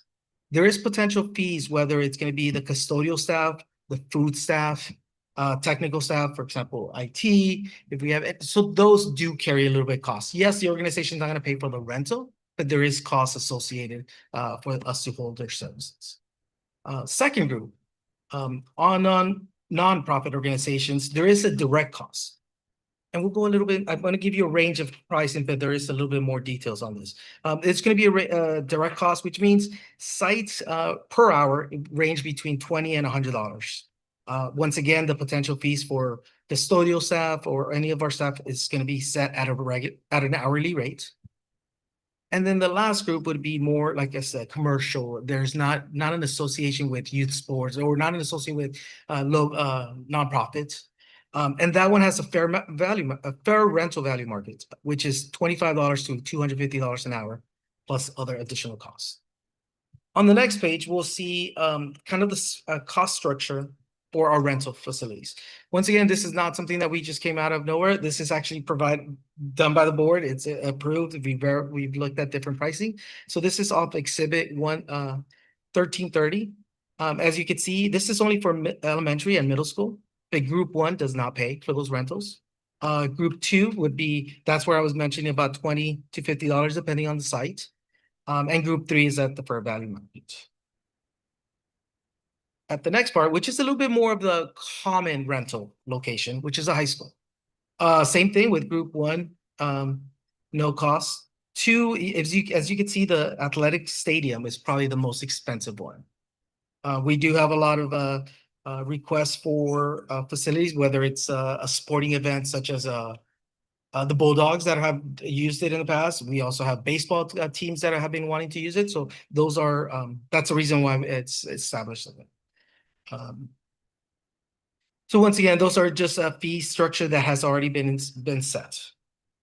Our desired outcome is definitely to have a fair access to the district facilities on a first come first served basis. Our system is able to not only intake your request, but it does have a stamp date. It's a clear procedure for applicants and our staff. I know we have a lot of our staff that's part of organizations and they want to be able to rent things. So they go through the same process. We also wanted to make sure that it's aligned with laws and Civic Center Act, and also protect our facilities. So the next step is going to be to start reaching out to the community, let them know our process. We've already had a few people that call us in regarding sports activities. So we guide them to the website, give them the information. But part of the next steps is bringing this to the community on our next community facilities, which is in October. Any questions? Well, sorry, I'm taking your spot. I'm all here. Facilitate. I'll open it first for any clarifying questions, and I'll start with Rick.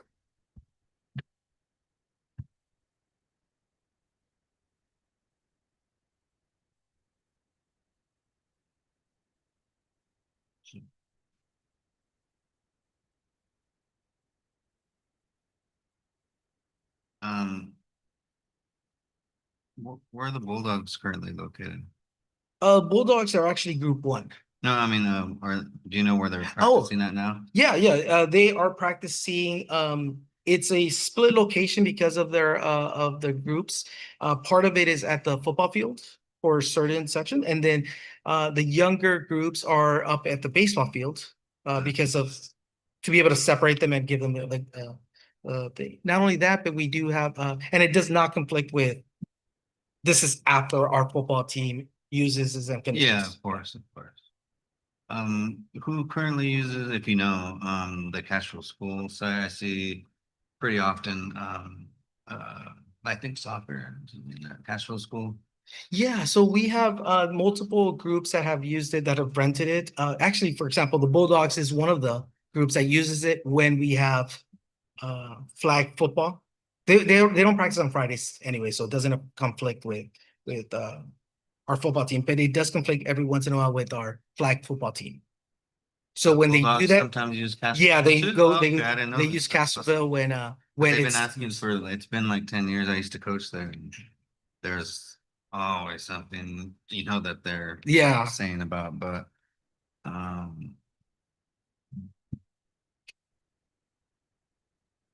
yeah, that's it. I forgot what I was gonna say. Thank you so much. All right, Sandra, any clarifying questions? What's the source of these rates? Are these our current rates? Are these historical, what we charged? Historical rates, I mean, it's something that we could always look into and we could always, I mean, I guess that would be my next question. How often are the rates evaluated to kind of ensure that we are keeping up with, current Yeah, market value? Because absolutely. there are laws against, give the public funds. correct. Essentially, if you're gifting something and what is the current market value, I think that's a helpful analysis. Yes. Because this does, comments, okay, is this a laborious process for the staff, the facility staff to manage or? No, so, okay, it could have been, it could have been the way it was being ran. I think with, The way it's currently being ran? Yes. It's already changed.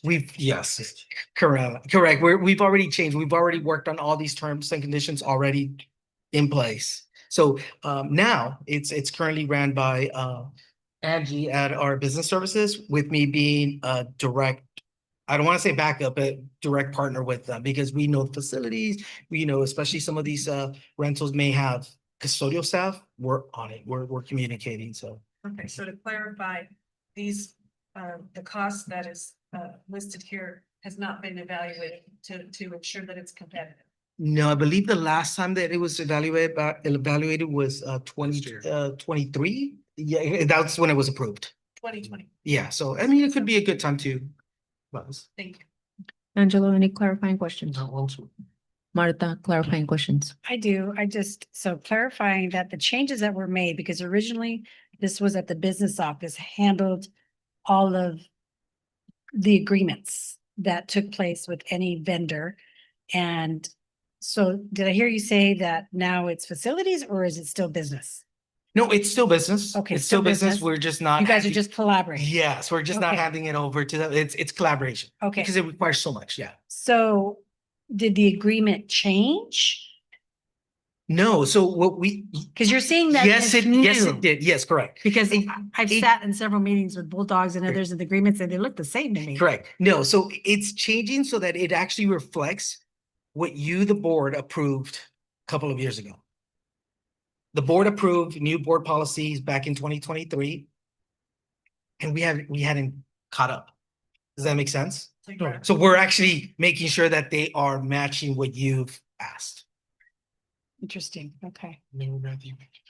So that was my clarifying question, to understand the actual change. Correct. Yeah, no, and I'm sorry. Yeah. And once again, the groups was already, those groups, they were already, designated as is in your board policies. There was just no mentioning of that in our terms of conditions. Whenever anybody would rent anything, there was nothing to be mentioned, that the board had already approved. So it felt, for a lot of groups, felt like, well, now you're just being arbitrary, or are you selecting me because of, and it's never been that way, but now we're making sure that it's on writing. Okay, thank you for that. My only question is, so if you get two groups to ask for the same facility for the same date, does it come for whoever came first, or how is that selected? Yes, it's whoever, first come, first served within those priority groups. Once again, schools, school activities is first. So even though, let's just say a nonprofit group asked for this building, but then we have a school activity that's going to use the same, it takes over. And those procedures are made clear. So the first group is going to be activities, school activities, nonprofit for youth, nonprofit for organizations, and then commercials. Within that, it's going to be based on first come, first serve. Another little change, for example, we all know sports has those facilities. If it rains a day before or during a baseball game and it gets moved to another day, well, now it's clear that based on that unexpected rescheduling, your group may be relocated to another location. So it's those things that were not ever notified. It makes sense to have those, but it was just not clarified. Okay. Opening it for public comment. Zoom. All right, this is an item for receiving information. So So there's not even a vote on this, right? no vote, Dandy. so. Do further discussion needed? Is it just comment time? Comment? So, thank you for bringing your information. I don't see how this was necessary at a board meeting, nor is it a board issue because it's operations. But thank you for sharing your information nonetheless. All right, Sandra, comment? Thank you for sharing the information and working to have transparency on the process with our community partners. Thank you. Rick? Thank you.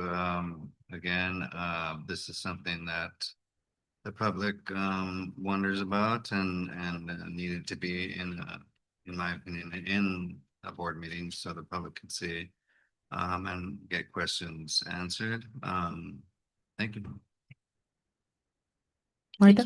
Thank you. Just thank you for actually following the board policy. Centuries, and for actually putting it to what's the board policy and procedures into the for the public to see it, so they can know that it's board policy and procedures. So I appreciate that. Thank you. All right, moving to our last item. Public hearing on sufficiency of textbooks and instructional materials. Good evening again. I am the last one on the agenda. So good evening again, Board of Trustees, members of the community. Tonight, I'm conducting our annual public hearing on the sufficiency of textbooks and instructional materials for the 25-26 school year as required under Ed Code. I am pleased to report that our school district has sufficient standards aligned instructional materials for all students in all core subject areas, which is English, English/ELA, mathematics, science, and history or social sciences. And according with Ed Code, the notice of sufficiency I'm going to be posting at all our school sites, the district office and the FRC for a 10-day period. After this posting period, I will return to you with the request to adopt the resolution certifying that all students, including English learners, have access to core materials needed to support their learning. Thank you. I'm going to open it for clarifying questions, and I'll start with Marta. I have none. All right, Rick, No. Sandra, Angela. No question. No questions on my end. This is just receiving information. Any further discussions? Rick, No. Sandra, Angela, None. Martha. Further comments or discussions? No. None for myself. Oh, I forgot public comment. I apologize. Go ahead. Go ahead. We're still Thank listening. you. Thank you for reminding me. I just have a quick question. Does that mean all the students have textbooks in hand or they're on order on their way? Thank you So- for your public comment. I will So open it for any discussions. Remember, public comment is public comment. That's what we're now we already did for the clarifications. So go ahead. Cassandra Quaylar, second grade teacher at Elkhorn. I definitely know I still do not have math books. And last I checked it with a lot of teachers, they were missing quite a few books. People do make copies for us as we need them. So I can hand in a packet and I will get the copies pretty fast. But to say we have our textbooks, I'm not sure. I guess that goes with her question, if that means they've been ordered. Because there are a lot of books missing last I checked in. Okay, thank you. Any other public comments? Zoom.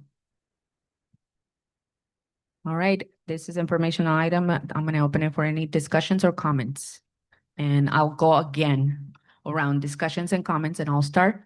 Make sure every teacher has what they need. Can you please go and verify that they actually have that? And if not, clarify why they don't have it yet. If it's because it's in order, then tell them that it's been ordered and when is expected to be received. That's my comment. I'll then pass it on My to Martha, and then I'll go around. Okay, my other comment is if it's tied to budgetary process with POs.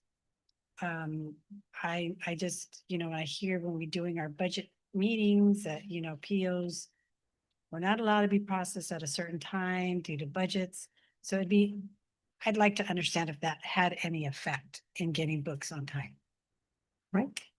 And Dr. Turkey, comments or discussion? Yes, a discussion item here. So I am aware of some issues with our K-5 math adoption. And the issues there are essentially we have been connecting with the publishers for months now. And they've been pretty much non-responsive to our needs. So we do have the math textbooks which are on back order. Antonio would have to clarify, I believe, when they were actually due to come in, but we do know for sure that math textbooks are not in hands of students yet.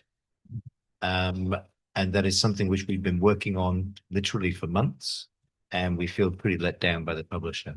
That I understand does not help teachers. It does not help students.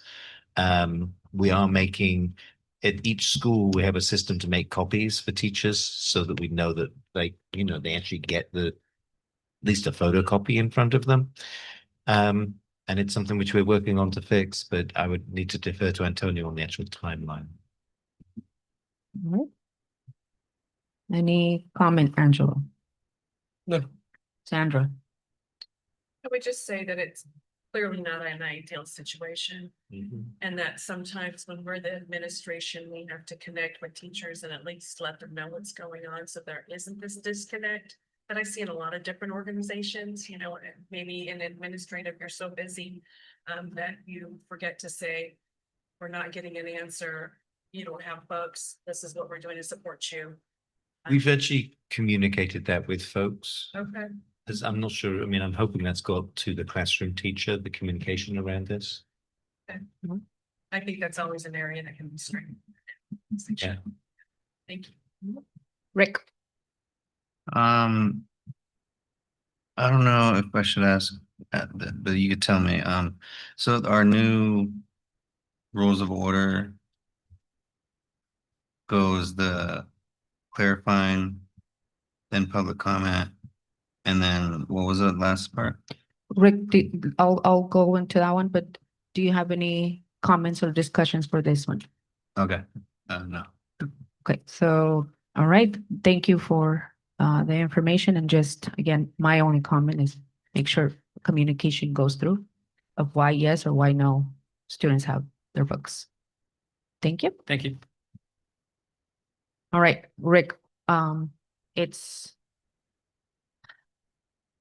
the item, then there's the presentation by the person, then there's clarifying questions by board, then there's public comment, then there's invite for a motion, and then there's a discussion, and then a vote. So my question is, because I noticed right here today, if someone has a question, we're not going to be able to answer that question through us anymore. That's what we voted on. So the answer is no. We're taking that away. No, we are not. I'm following what we I know, voted I on. know. That's what we I'm voted. I'm just letting the public know. That's the process that we voted on. Point of order, Madam President. This is actually a public hearing. And to make sure that we're following what a public hearing should be, we have to say that this is a public hearing. So I'm just saying out loud that this is a public hearing, and we need to open that up to the public for a hearing, and that's rather than public comment, I believe. So when we open it up for public hearing, that's what we're meant to do. What does that mean? So that's- What's the difference between the public hearing and and not opening it for public comment? My understanding is we, based on Brown Act, we must open every item for public comment. For public Not comment. public discussion, not public answering back. We're just following guidance. Yeah. I'm just following facilitator, but we must open it. That's my understanding of Brown Act. That is correct. That is correct. So it's a public hearing, but we can open it we must open public comment. Correct. Just to clarify, he's talking about not public discussion at the moment. It's a notification of a public hearing per ed code that's being brought to the board. Now, during public comment, like the Brown Act states, you can make a comment during public comment, but nothing is being taken away from the public or the communities. These are parliamentary procedures done by the entire state of California. I know it's difficult because we're doing something new, but we're doing stuff accurately and professionally. It's just new. We just gotta get used to it. We have the materials to go over it. We have the opportunity to study it for 2 weeks. It's growing pains. But yes, the public's allowed to comment on anything like that, but then afterwards, we get to have a discussion amongst ourselves where we can use the public comment to direct the discussions that we're going to have. That's gonna impact the way we vote. That's how the public is heard. Just a different style. I It's would actually just, a lot easier style than Robert's rules. And we have public, point of privilege, If it's in the, point of order, point of, privilege, and I've, heard other meetings with the same ones. I'll say that and I'll like, oh, I have something to say about that. Da, da, da, da, da. Would staff like to please elaborate for me? So that still goes on. So how is that? the discussion is, well, the discussion is amongst us 5. But like I said, it's the growing pains. It's in that 12-page document. Even like I said, even I'm learning, having to learn something new, because like I said, I spent my entire time with Robert's rules. The whole purpose of Rosenberg's that we all approved and voted on was to make it easier. Excuse me? Yeah, I know you weren't here. But it still got approved by the entire board. So We can change our minds though, right? if you are willing to make a motion, get a second and get a vote on it, then absolutely, you can do that with anything. Even without Rosenberg's, you can do it with Roberts. But obviously, we probably should use a little bit more training. I was Well- just gonna say that it would have been very helpful, and I know I mentioned it to Dr. Turkey. When this was brought to our attention last meeting, it would have been very, very important to educate what we're just having this discussion, how it really works. Well, Because and I agree, honestly, and that's the my job, that is the impression, job of the trustees to figure out in the moment. not What- necessarily, They could have not motioned necessarily. to table the vote. Right. They could have not voted for it. Point of order, Madam Mm-hmm. President. We're off agenda. Yep, we are. And so if any of you need to, we're gonna actually move to the next one, board request. Board request for the next meeting. And I'll start with Rick, No. Sandra, Angelo, No, Martha. None on my end. Meeting adjourned at 9:32.